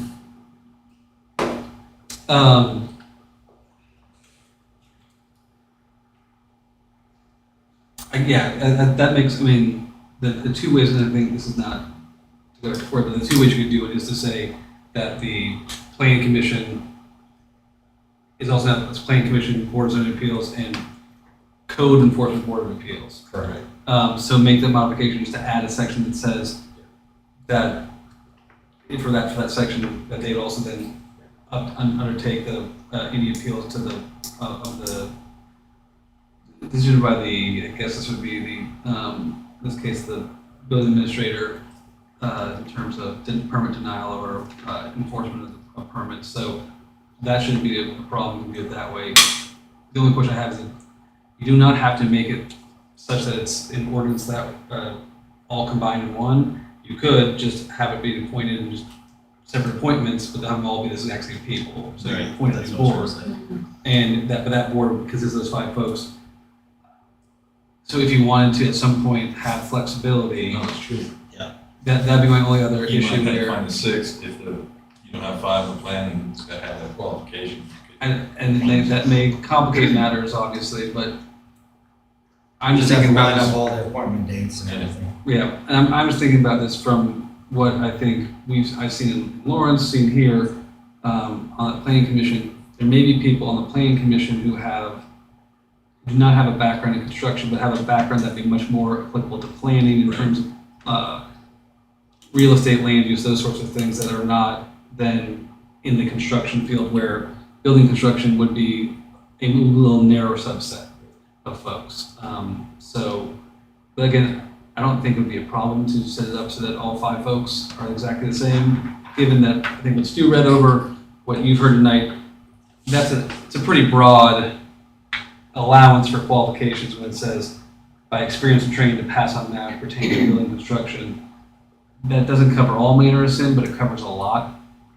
So that I think would be something that would be left up to the discretion of the council. So I can do it either way. If you want to make it one entity with 3 separate purposes, you can do that, or if it's just a new board, but that you then make the people who are on the planning commission and board of appeals that group as well. I would assume that they would have to agree. They would have We to have no accept, they would authority. have to, and that, I think the issue you might run into right now is expanding their role. Right, maybe they want it. They Maybe don't they want would a job. say, I don't want, but that's, yeah. You're creating a potential new position for them. Which is why having the flexibility. Yeah, that's why it's appealing, yeah. Yeah. And that might be true in the next appointment. I don't mind, I'm the next city planner, I just want to do this. I want to do that. I'm fine with that as long as we can still use the same board if it works that way. Yeah, I think that's their intent, to try to do that. You can certainly, there's no prohibition against having 5 people on the planning commission and 5 people on this new board that are exactly the same. It wouldn't be a conflict. All right. Okay, I'll draft that up. Next item on the agenda is contract for sale of land, 211 Highway 56. Delbert, I'm not gonna make you come up. Don't take this wrong. You have a loud voice and we can hear you from back there, but I know that your knee and everything is not working well for you, so. There you go. Unless you want to step up, you can. Not really. Okay, I didn't think so. But I'll give a brief synopsis for the council, and then if you want to add in anything, feel free to. Delbert approached Glenn, wanted to buy that lot that was priorly listed on 56 Highway next to the creek. We've had a couple of people come in front of us saying that they wanted to purchase. So I told Glenn, I said, yeah, just get a contract in front of us and, you know, So was that, publicized that it's for sale? it was listed for a year. Is it on? At least that, it's been out there for I don't know how many years. That was purchased way before my time. Actually, it's probably, it was listed for 3 years. 2 years. At least, and we've had And at it didn't least sell. 2 different people say they were gonna buy it. Currently, I would have to, it wasn't, I mean, it's in the same status as what the last guy was. When he came to that. I'd have to. It's not currently listed. No, I think we stopped listening after he gave the offer and we thought we were gonna sell it. I don't think we went back and listed it again. I think that's what happened to it. But it's been advertised.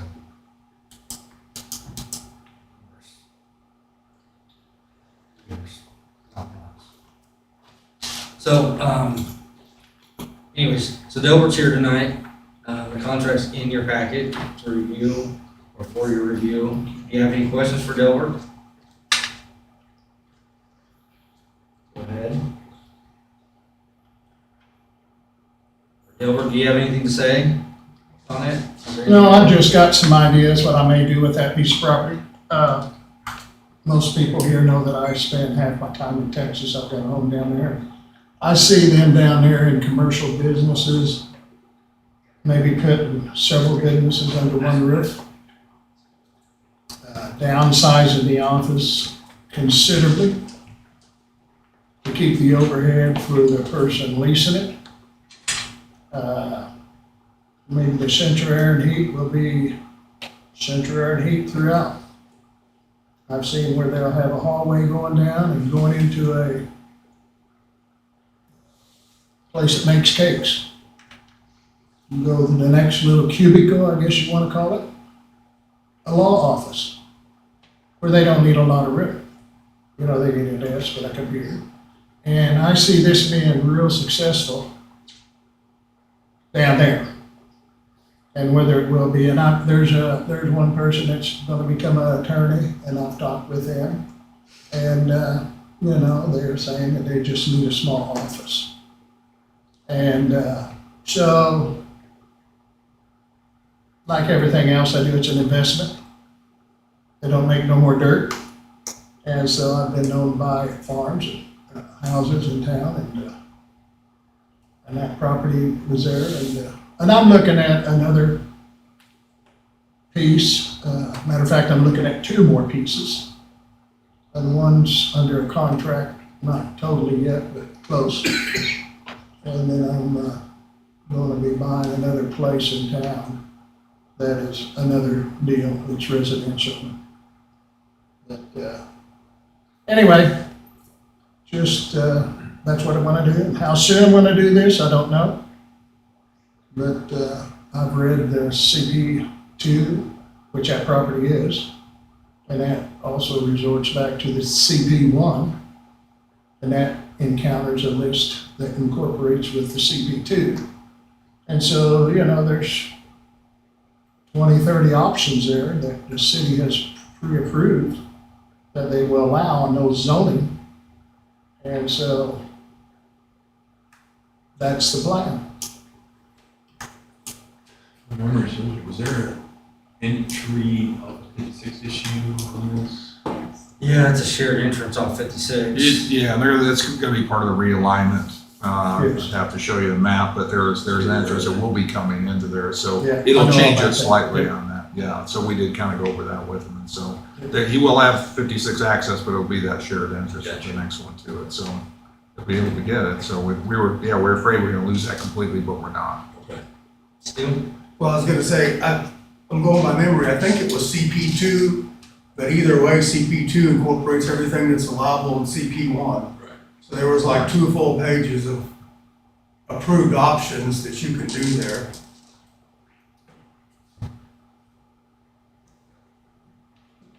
Gilbert, on the contract, I noticed you had an agent. Yeah, Are we paying, what's the commission? Because, I'm taking care of all that. okay, so. The city has nothing to do with that, cost-wise. Okay. And then it says in here that we give a 30-day extension if necessary?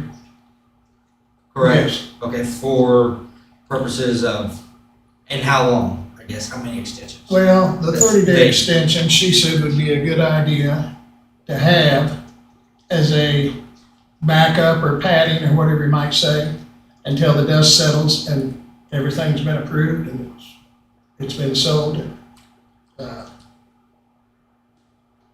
And that's why she put that in. That was her idea. Yeah, it just doesn't have like an end date, you know, just, From the closing, but it says seller agrees to an automatic 30-day extension if necessary.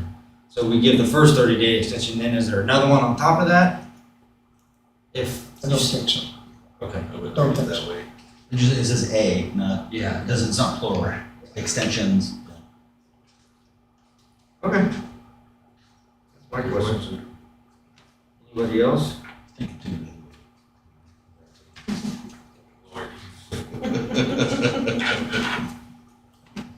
Almost. Okay, any other questions for Gilbert? Council discussion? It'd be nice to have something there.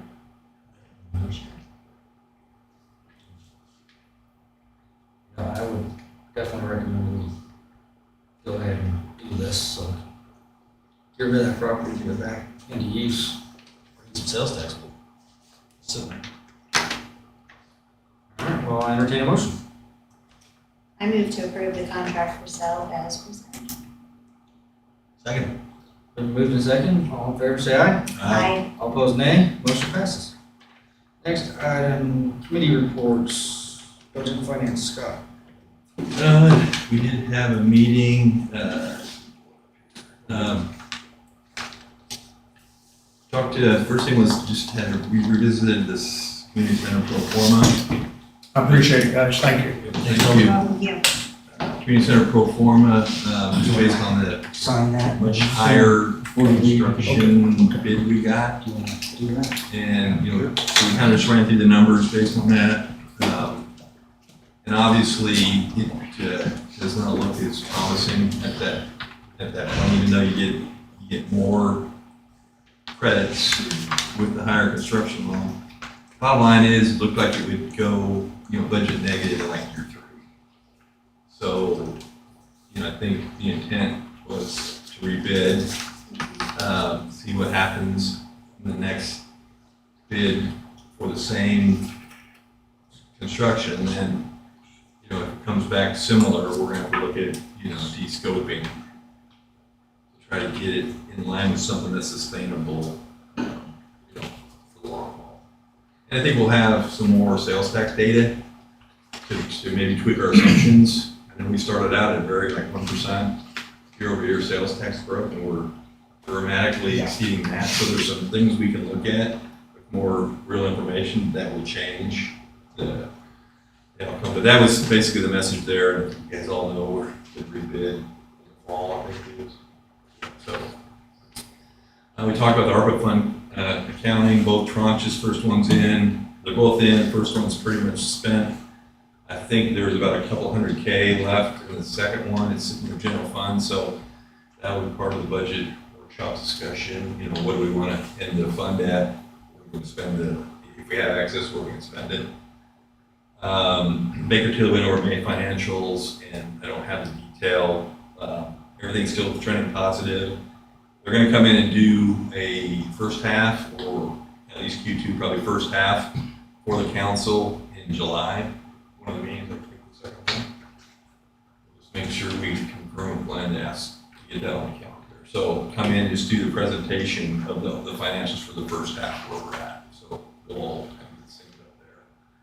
Then we just had a discussion with them about the budget workshop, how that, you know, what they plan to do, how they're going to present, what they're going to present, and how we want to have that discussion. So I think they've got a pretty good handle, because they are at our, you know, our department head workshops. So they got a good handle on what's been asked by the departments, and so we'll come in and kind of see what we know now with the assessed valuation. I think that's final, or is that? It's final, 15%. 15% assessed valuation increase again this year. So we'll have numbers that we can look at based on that, based on using that, as the new revenue based on the same mill we have. We look at revenue neutral and how many mills we would get back. So we'll now know what we have from a budget perspective, and then we have to figure out how we want to target that for 2024. Next meeting, any questions on any of that? So just one thing that for the council, and maybe for your agenda, that's your next one, is need to talk about the employee bonuses. Yeah, you said that. Okay. Yeah, so that's the other thing we talked about, the stipend, we committed to reevaluate when we did the bonus and cost of living totally increase. So we'll look at that, I think where we're at, and maybe come back with recommendations on what that might look like for that mid-year stipend that was promised to evaluate. I appreciate that. Thank you. We will discuss that this Friday, 7:45 a.m. for City Hall. All right, community development, Corey. We've been met since last meeting, we meet, Monday, this Monday, 4 o'clock, same. Public safety, Susan. We did not meet, we just had a little bit of an email exchange regarding the parking on Signal Ridge. Mike Patrick just let me know that we don't have to have an ordinance passed to change that. So he is going to, we're going to be sending out a notice to all the residents on the street and make personal contact with the most affected resident.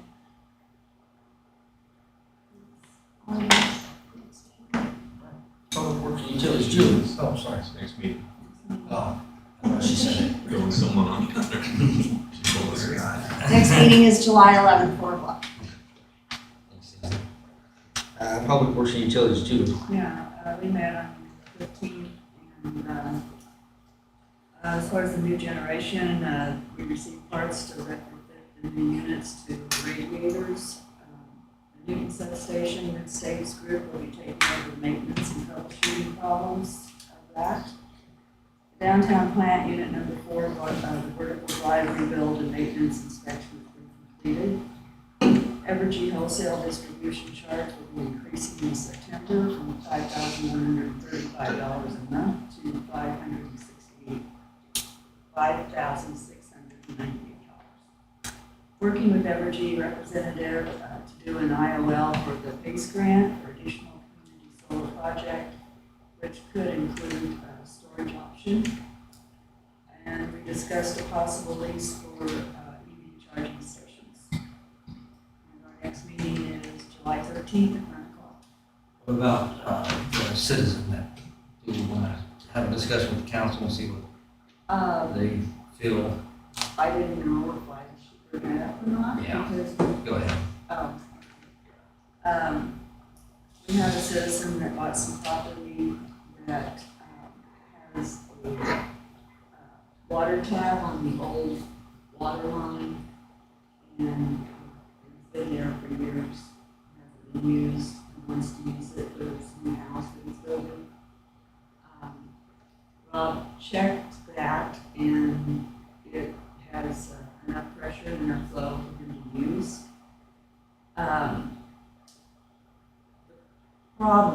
One of the problems is that we can use that, but once we replace that line, he would need to connect from his house to where that line is. And he doesn't, he thinks the city should have to pay for him to do that. And we've already given him a free tap, which is like $5,000. And so we're kind of at a standstill on what we can do.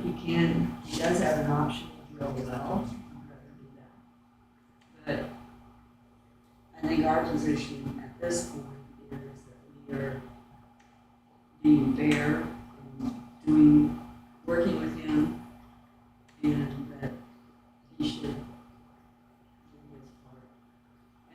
is too, is that that line may not be replaced for a couple of years. I mean, who knows, they're gonna be replaced. So it's not like he's having to come forth with money right now. So I'd like to get some feedback, because I think staff needs some direction kind of on this. This is new construction? It's new construction. If you remember that diagram, his property is the one where the line goes underneath the pond. This is on 150 Road? Yeah. This is south of town, the one that goes up? Yeah. Okay, Yeah, his line, the water line goes underneath this pond. okay. So, We'll see. yeah, and there was a meter there. There is a meter there. Right. They didn't pay for it for 3 years, but it was never pulled. So when he bought the property, came in, apparently he was asked if he wanted water. He said no, not at this time. But the meter's still there. So that's where, also it was mentioned that it would cost $3,000 to $4,000 to trench from where his current meter is to the 2-inch line along the road. The 2-inch line that Julie alluded to is the new line that Bob Burkhardt installed. So it's not on, that 2-inch line isn't the old side, it's the one along the road. It's currently there for Bob Burkhardt's. I'll be honest, my opinion was a little different. I thought, $3,000 or $4,000, we didn't pull the meter, that was our mistake. I think we'd be in a different position if we would have pulled the meter when they stopped paying. But that's my opinion. And I go back to, if we're gonna replace it, probably spend $3,000 or $4,000 worth of time on this. So that's my opinion. That's been the struggle the whole time, is we offer water out there for those addresses. We do. Right? Yeah. What if they were in town? What if they were, I go to that too, and, he brought up a good point. I mean, I'll be honest, I've been on both sides of this, saying, no, you gotta pay for it, But then I hear his side of it is, this is a city decided thing that we're doing. We're moving the water line and replacing it. If we did that in town, would we make them, in the $5,000 meter thing, I get what's being said there, but again, I think our argument there is lacking since we don't pull that meter. Well, it's tough because, in the city, he is different. And those properties out there are different. To trench them takes a longer span because there's more acreage. It's not like a city lot where it's city, let the blink of an eye, no problem looking that up. It is different out there, but I don't know. This is why we had this last discussion. It's like, is it better just to pay for them to all have wells and then cut that line? That was my thing, and I've talked to Glenn about this, back and forth, just throwing ideas off of him, and I went there too. If we're going to do this, and we're going to go through all this, I mean, honestly, best case is go buy them all out, dig them wells, and we're just done with that water line. That's my opinion. It is an option. But if we're going to continue to service out there, then $3,000 or $4,000. I've learned from Glenn, we can increase their rate outside of town up to a certain percent by state law, more than what citizens in town pay for. So that's a way to recoup expenses. But I don't know. I think at this point we just need direction. So something has to be, he needed to be, He's building right now, so it kind of needs to. I think we need to come to terms with how we're gonna fund that the whole line. Yeah. Because that may impact his choice. Well, it may force our hand to be obligated to that line when we don't want to maintain. Right. Right. But then is that something that then we would direct city staff to go talk to all those people and see if they'd be willing to get off the line if we drill them a well? I'd like to know. Okay. That's on the That's the table. first question. But if all of them but one say, okay, well, then we need to. I mean, the cheapest thing is definitely to drill them all well and just sever that line. That's definitely the cheapest. But they're on city water now. It's costing, they're not in city limits. It's costing the city more money to fund that line. I think the only way to make that up is with an increase in rates. Maybe with that as an option, they might be more open to a well. Yeah, I think it's gotta be one or the other. I don't think the status quo makes sense anymore as far as just same rates, people outside the city, inside the city, when it's basically a benefit district is what it is. Yeah, we talked about a benefit district out there, but I just don't know what that amortization looks like on a $150,000 line. Sure, we can figure that out. Oh, yeah. But then as you're talking about options with the homeowners, it's, here's several options, or an option is we just continue to do it. Rob, you might step Continue to do it the forward. same, that's an option, we don't change anything. That's always a. Your department's the one that needs the direction. So that's pretty good, overview of the project. This has a lot of moving parts to it. If this was a simple yes or no, then I would already made the decision. But the fact is, this water line runs across Mr. Horn's property, and we need access to it. If I have a water leak or something out there, we need to know we can get on the property. And we have easement. There's a blanket easement out there that allows the water line to be there. So it's legal. We found the documents. It has a right to be there. But it's the well thing, I think it's going to be a hard sell, Corey. I really do. Bob Burkhart's got a well now and was only getting 8 gallons a minute. That's why he put the 2-inch line out there. As Julie said, it'd only take one holdout, and we'd be doing it anyway. And I know $150,000 is a lot of money, but I mean, today's cost was $100,000 in pipe alone. I think we need to start. I think we need to start moving in this direction. Everything up to Delbert Sheldon's property is new 8-inch plastic now, so we've already really completed phase 1 of this project. This is really phase 2, phase 3. There are customers. We inherited it. I tried. I went to Franklin County 1, Franklin 5 to try and get them to take over. Nobody's interested in it. They knew the same thing we did. Line's going to have to be replaced for 12 customers. The ROI is ridiculous. There are 12 of them. Total. Part of them are on the new plastic. There's still 3, 4, 5 on the But old we keep the pit two cast. plastic ones, right? I mean, we're talking 5 that are on. The old pit Where we cast sever at. where it turns back. So to me, here again, I know this is a business. We have to look at ROI, but we also have to look at these customers that are our customers on this rural line. We can't just shut them off. We can't turn our back on them.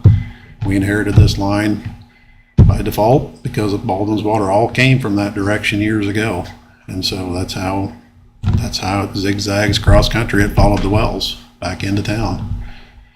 But I know it's tough. I personally think we need to get going on this, even if we put in 20 sticks a year and we do it in-house. I mean, that's, let's get 300 or 400 feet a year in or something. It's 300 or 400 more feet than we had, but I think we're going to have to commit to doing this project. The test results that we came back with today look much better than I thought they were going to, pressure-wise and flow out there, even off that 2-inch currently. I don't think it would sustain a third house on it, but it would after our new plastic line's in.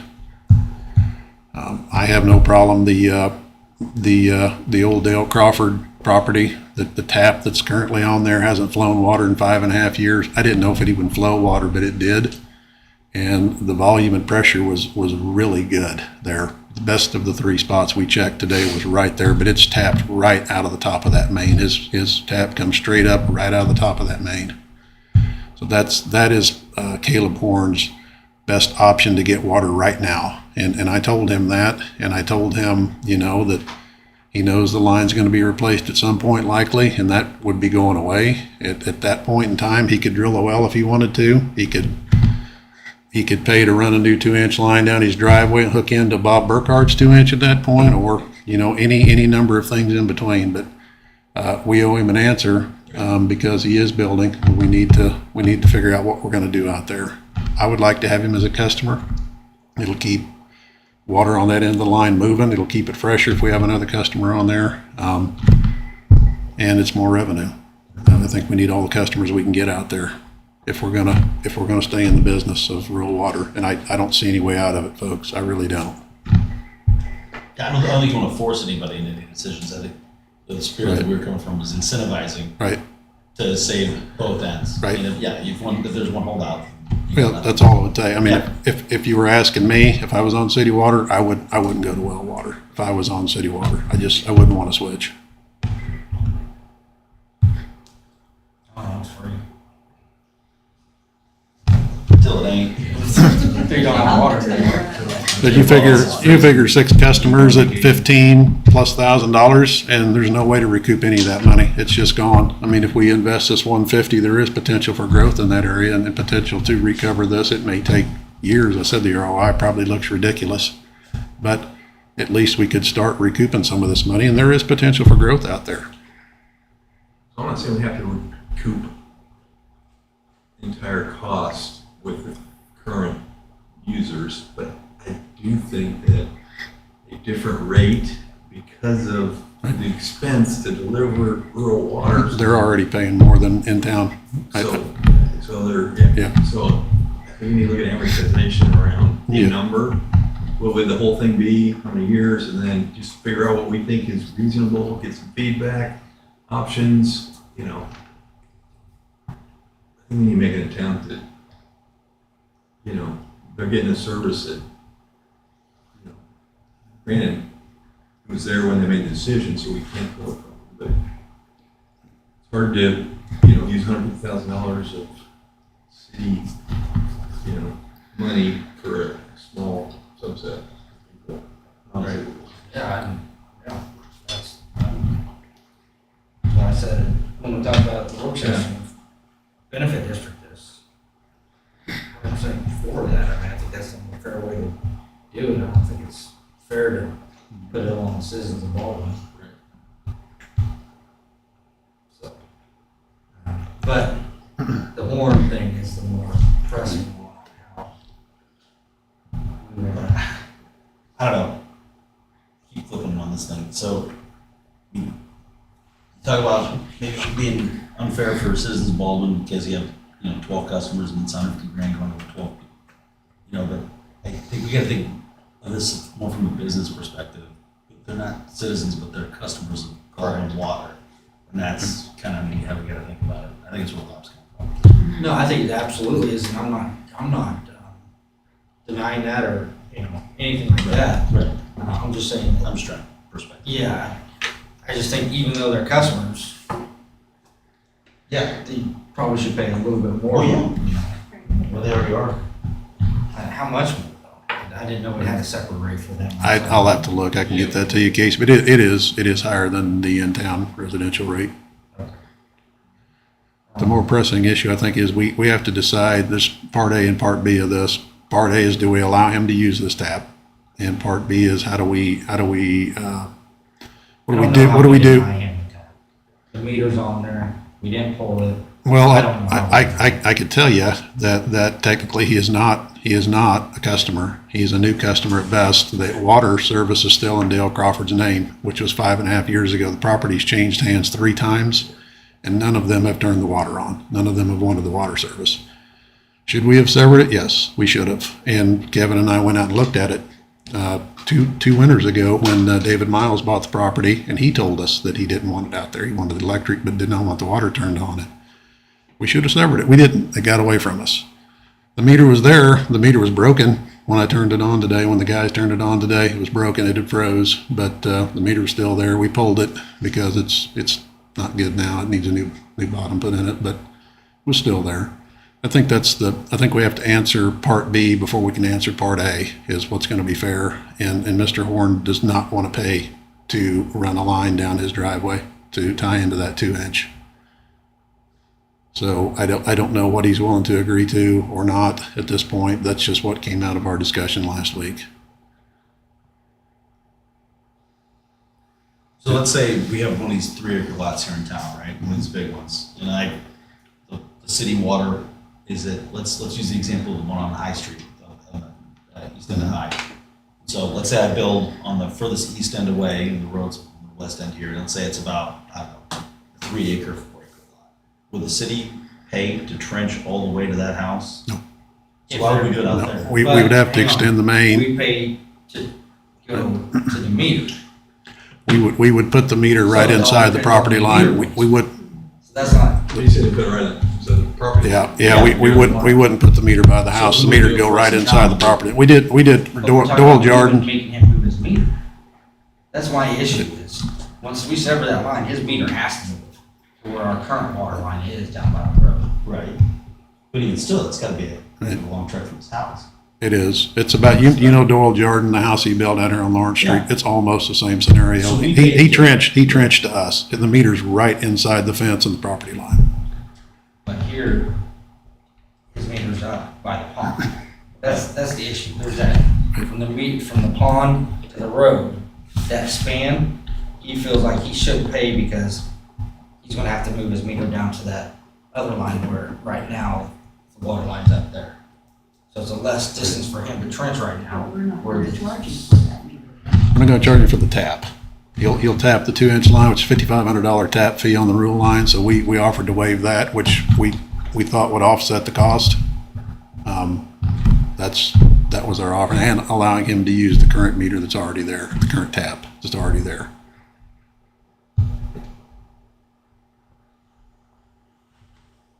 So we would just be responsible for getting the line to the meter. And then he would be responsible from the meter to the house. No, because we'll make him move his meter to where he line is. He's okay getting it to where the meter is now. Yeah, it's about 50 feet He's from fine where, getting from to where the old meter tap now. is to, The issue is when that line goes away, and he has to move it further down Yeah. to the new line. Right. along the road. yeah, we'll want the water Oh, yeah, meter that off makes sense. 1,800 at that point. That's where the,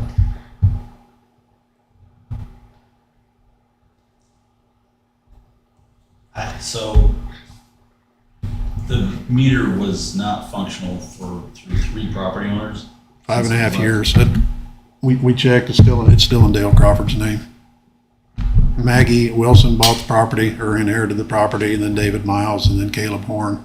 Maggie had the water shut off when she inherited the property. It's not been turned on since. So at what point is that meter abandoned? Well, it basically is. I mean, it's an inactive account at this point, and had this property been anywhere else out there, the answer would have just been no, because we don't allow any new customers on that old piece of Pitcast. The new plastic up to Delbert Sheldon's fine. In fact, we had a new one come on last year out there, but because that line runs across the property as it does, we need access to it in case there's a leak for maintenance and service. And so, as I said, we have an easement there, but he could make it difficult on us. He could lock the gate, he could make us get a court order. And when I need to get on there, we need to get on there now. We need to get on there quick. And he said all along, I would never deny you access because it's just hurting my neighbors, which is true. But where would he be getting his water during that? So, was it break could be after. After his house, Oh. yeah. Well, anywhere on that Right, property, shut the you know. pipe, so- shut the pipe down. Yeah, right. Shut the whole thing down, I'm sure. So. Yeah, I think we're just adding more cost into this expensive change. I think we just need to decide is that if that's what we're gonna do, we need to that's our plan. You need to line up with the plan. And here's what it is.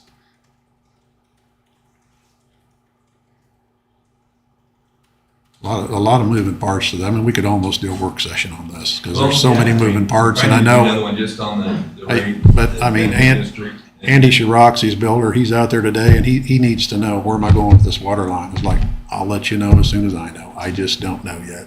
Are there, I mean, as far as the way the properties are divided up, everything out there, the whole way to the lake, I mean, are there potential new customers out there? Absolutely. You think so? I do. On the current line or? I don't think If we had a new line? Yeah, if we run up 150 and down 1,800, yeah, I think there's potential for new customers. I think Delbert Sheldon's already sectioned his off.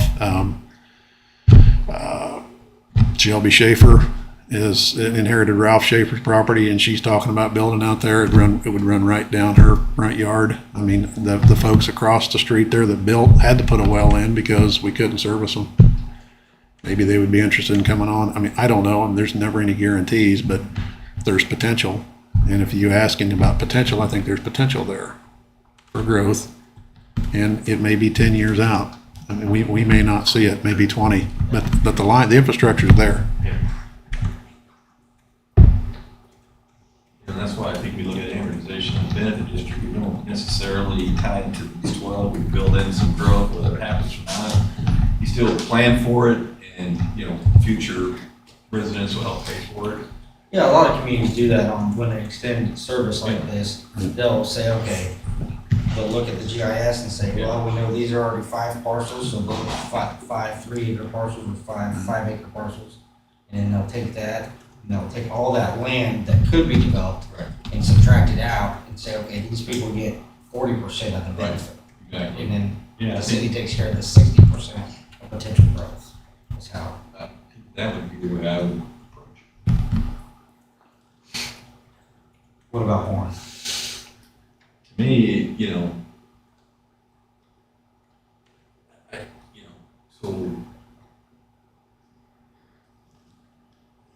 I'm good with the fact that, you know, putting more money into that. I mean, what is he giving? He wants 0 incremental cost, basically. He wants revenue neutral for him. Which to me is, you know, we're already gonna look at benefit district.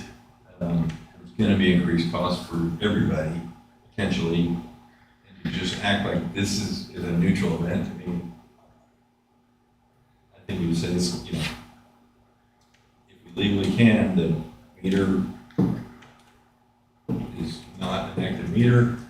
New meter is gonna be, you know, where the new route, the new pipe, maybe that's the 2-inch line, that's the 2-inch line, and Right. say that's the plan. And you gotta legally be able to do that. That's where I question. I just think we've been going down a rabbit hole for $3,000. No, it's like almost one of those problems you just pay to make. Exactly, for the expense of what it's gonna cost. One filing in court's gonna cost us $3,000. I mean, Yeah, that's why I don't know why we're squabbling over it. That's fair.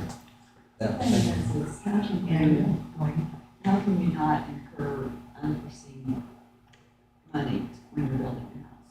I mean, I don't understand how you say, well, I'm not gonna pay you more than this amount. I don't deny that. I completely get that, actually. I mean, But it's, for me, on the city side, it's a cost benefit. Okay, do we dig our heels in the sand for this amount of money, and then if something's filed, then, well, we're out twice that. We just add that to the cost of the new route, and it becomes part of the amortization. That's Period. kind of what I thought. I mean, you just pay for it in over a longer period of time. Yeah. I'm good with that. yeah. Right? I think the potential No, I think is greater than. I think that's achievable. Whatever. We inherited this problem, we gotta deal with it. I know, it's kind of like, it's no different than our driveway issue that we've been dealing with for a year.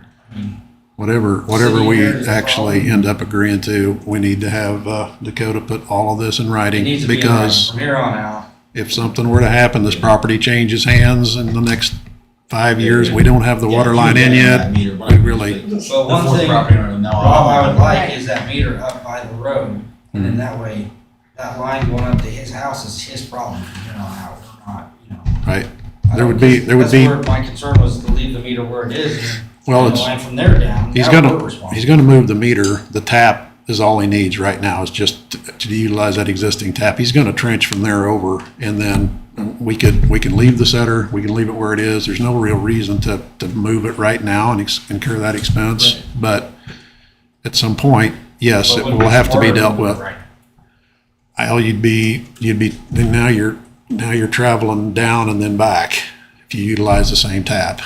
It wouldn't be any real good way of getting it down there, considering where the tap is right now, because the water line's going in the opposite direction. I'm saying move this tap, move the meter down there and go ahead and tap it there and then just run that line. We can't tap the 2-inch right now. There's not enough volume on it.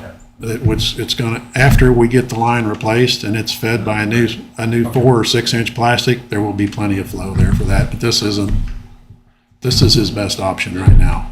He will be most happiest if we let him use the existing tap. This is what we get for pumping water at a spring lake.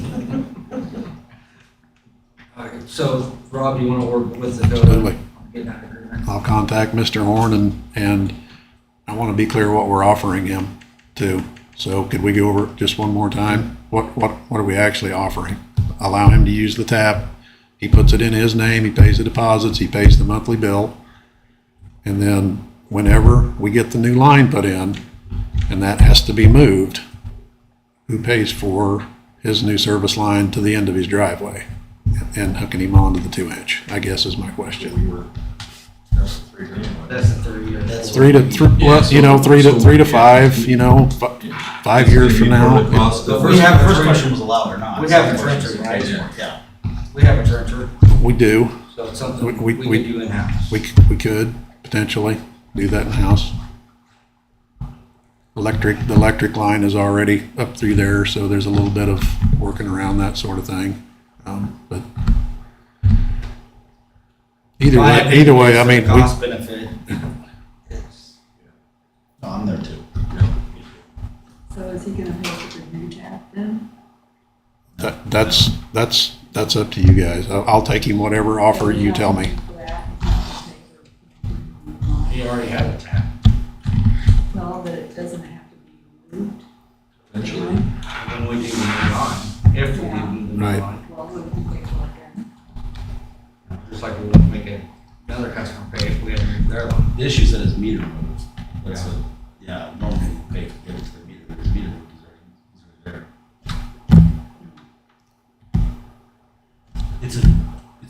It's a bad situation. It's a complex It is. issue, yeah. It is. It is. And That's why it's- we get to deal with it. Conversation. So If we were, So, yeah, I think if we would have pulled it, I think we would have a different. Oh, yeah. You know, I would feel like in a much different position. Yeah. Then the tap fee comes back in, all that stuff comes back in. well, that's on it. We dropped the ball. No, We did- Hey, we it did. happens. I'm not placing blame anywhere. It's just, it's one of those situations that you're not gonna be able to, Right. you can't, I'm not placing blame anywhere. I just feel like, that day, you guys, the time that you saved not cutting that thing, you practiced in the Corolla cuts. I think we were thinking that David Miles is not going to do anything. There's no big hurry because he had no plans to build on it. We didn't know that his son and daughter-in-law, or daughter and son-in-law, were going to actually. do we have this, but this does bring up another one. Do we have some sort of policy or something that X number of days after not paying, or months after not paying a water bill that their meter's pulled? I mean, is that something that you need to review? It doesn't happen that often, not in the city limits. We can pull a meter, but as far as actually severing service, we very seldom, because likely somebody else is gonna want it or want to build there or move back in there. The 910 Dearborn, I think the meter's going out of that one. We'll have to sever that before they tear it down, but just not something that happens very often. We have to sever service. Yes. I mean, like I said in the committee, I've had a rural water meter that's been shut off ever since I purchased it, but I still make the monthly payments. So they haven't pulled my meter, I think. Like I said, it's just one of those situations. One off. so clear? Sure. So So, we're paying for everything, is what I'm getting. Could we get something, So then Ryan's saying we're paying for everything? Just that. Just sign your name on it. Just put it down. Give me a little more specific. Get it notarized, put a check and then fill it out. Because my own signature, don't put my stamp on that one. I mean, my only question is, based upon discussion, is the purpose of, the purpose of this is to then protect us later down the road if it changes hands, correct? Yeah, if it's abandoned ever again. So the issue really isn't with this builder or this landowner, it's with prospective owners down the road. Well, it is with this one as well, just because. I mean, what we're putting together is a contract with him that's saying we're gonna take on all the liability and all the cost. Or at least all the cost of it. All the cost, all the liability on the new one. Yeah, so, he'll gladly, that's not something that's hard to put together. No, Say but I think we want protection from, if it changes hands twice again, and then between point A and C, B doesn't ever use that line, it would be considered abandoned and we're not responsible for it. Or do we, here's a question for you, Dakota, or do we draw up the contract that it's with him, and if he ever sells it, the new person has to put that line in going down to the 2 inch? No. You could. You can do that in an amortized benefit district, Yeah. spread it out. No, I think that's it, yeah. Okay. He can use this current meter until such a time that the city installs the new water line. At that point, the city will move the meter down to the road and connect him and run his line up to the. And we're waiving the tap fee. That's there right now. Yeah. Because It's already to where the tap is right now. But isn't the question there of if it changes hands before that new line comes in? Yes. That was the question, but that's why I brought up that we make it just with the. So- Everybody laughed at me, so I. So the issue. You gotta stay strong in them boots. And I don't want to Sometimes you fold, sometimes you fold. I fold. I want to be clear about this because it strikes me is that the fact that the meter wasn't pulled is what's led to this, and therefore if it was to sell, we're still not pulling the meter then. Yeah, So it's the same thing's going to happen then. Yeah, that's why I think they laughed. We're gonna correct the problem, and it stays with the property, not the owner. Correct. And then with the property, when the line gets built, if it gets built, Right. then we will assume that cost at that Yeah. point. I mean, we're correcting the issue with the property. So what we're really doing though is then for his, this is just to be clear, again, if the owner was to decide to sell the property, Yeah. that's gonna go along with it. So he gets a benefit for sale as well, which is that we've resolved this issue, so it'll make his property more We valuable. improved the property, yeah. Exactly. Yeah. Okay, Doesn't affect us, though. It's just, that's what I just want to make sure. Yeah. Do you want to put in something like not to exceed $5,000? Because this may be 5 years, this may be 10. I don't know how long it's going to take to get this line replaced. Do we want Well, to put that's why I something in brought up there doing it to? now, or at least installing the line now, because you can install a dummy on it until you're connected. We can certainly do that, but that would mean that that expense is, you've spent that money, then you can put that expense in. Can we just do not to exceed $5,000 in 2023 dollars? And you just. Adjust for inflation. Just for inflation or material costs. So it's not to exceed $5,000, but it's not to exceed $5,000 based upon the cost as the date of the contract, but with inflation. So if it was in 10 years, it wouldn't be, is 5,000 still the max, or is it 5,000? It would be $5,000 plus the annual rate of inflation for that 10 years. And the That would be the new max. The $5,000 number is just because that's what we think it's gonna cost, right? that's the base, and then there would have to be, he would be responsible for anything extra. So if in 7 So- years, there's a horrible increase in cost of. Exactly. We're still protected, yeah. No. We're gonna pay the cost of inflation. But that's not materials. Right. There's- So if the materials go, if the cost of inflation, is $10,000, but the bid is $20,000 because of the materials, Only 10. we only go 10. Yeah.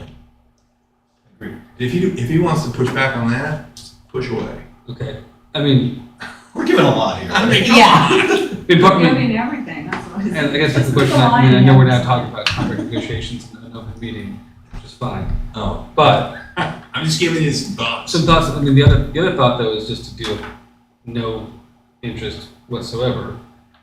That's a cap at 5,000. Right, that's what I would Oh. do. I mean, and we don't have to make it complicated, but Okay. that's what we think the cost would be today. If we're And gonna then pay it for it, then we're gonna incentivizes them pay to move today's quicker. rate Right. and then. I can't see this taking 10 years to get this done. I mean, I really, I hope it doesn't take 10 years to get this done. Okay, got it. So flat. Yep. City administrator, strategic plan. Yeah, did not meet since our next meeting. We're proposing for Friday the 30th at 2 p.m. June 30th, second floor of City Hall. City administrator comments? I got a whole dog now. We'll talk fast. That's right. No, I'm just going. Nothing further. Any council comments? No. I'll entertain a motion to adjourn. I'm going to be adjourned. Second. Then moving second, all in favor, say aye. Aye. Nay? Another 3 hours. Motion passes. I didn't vote.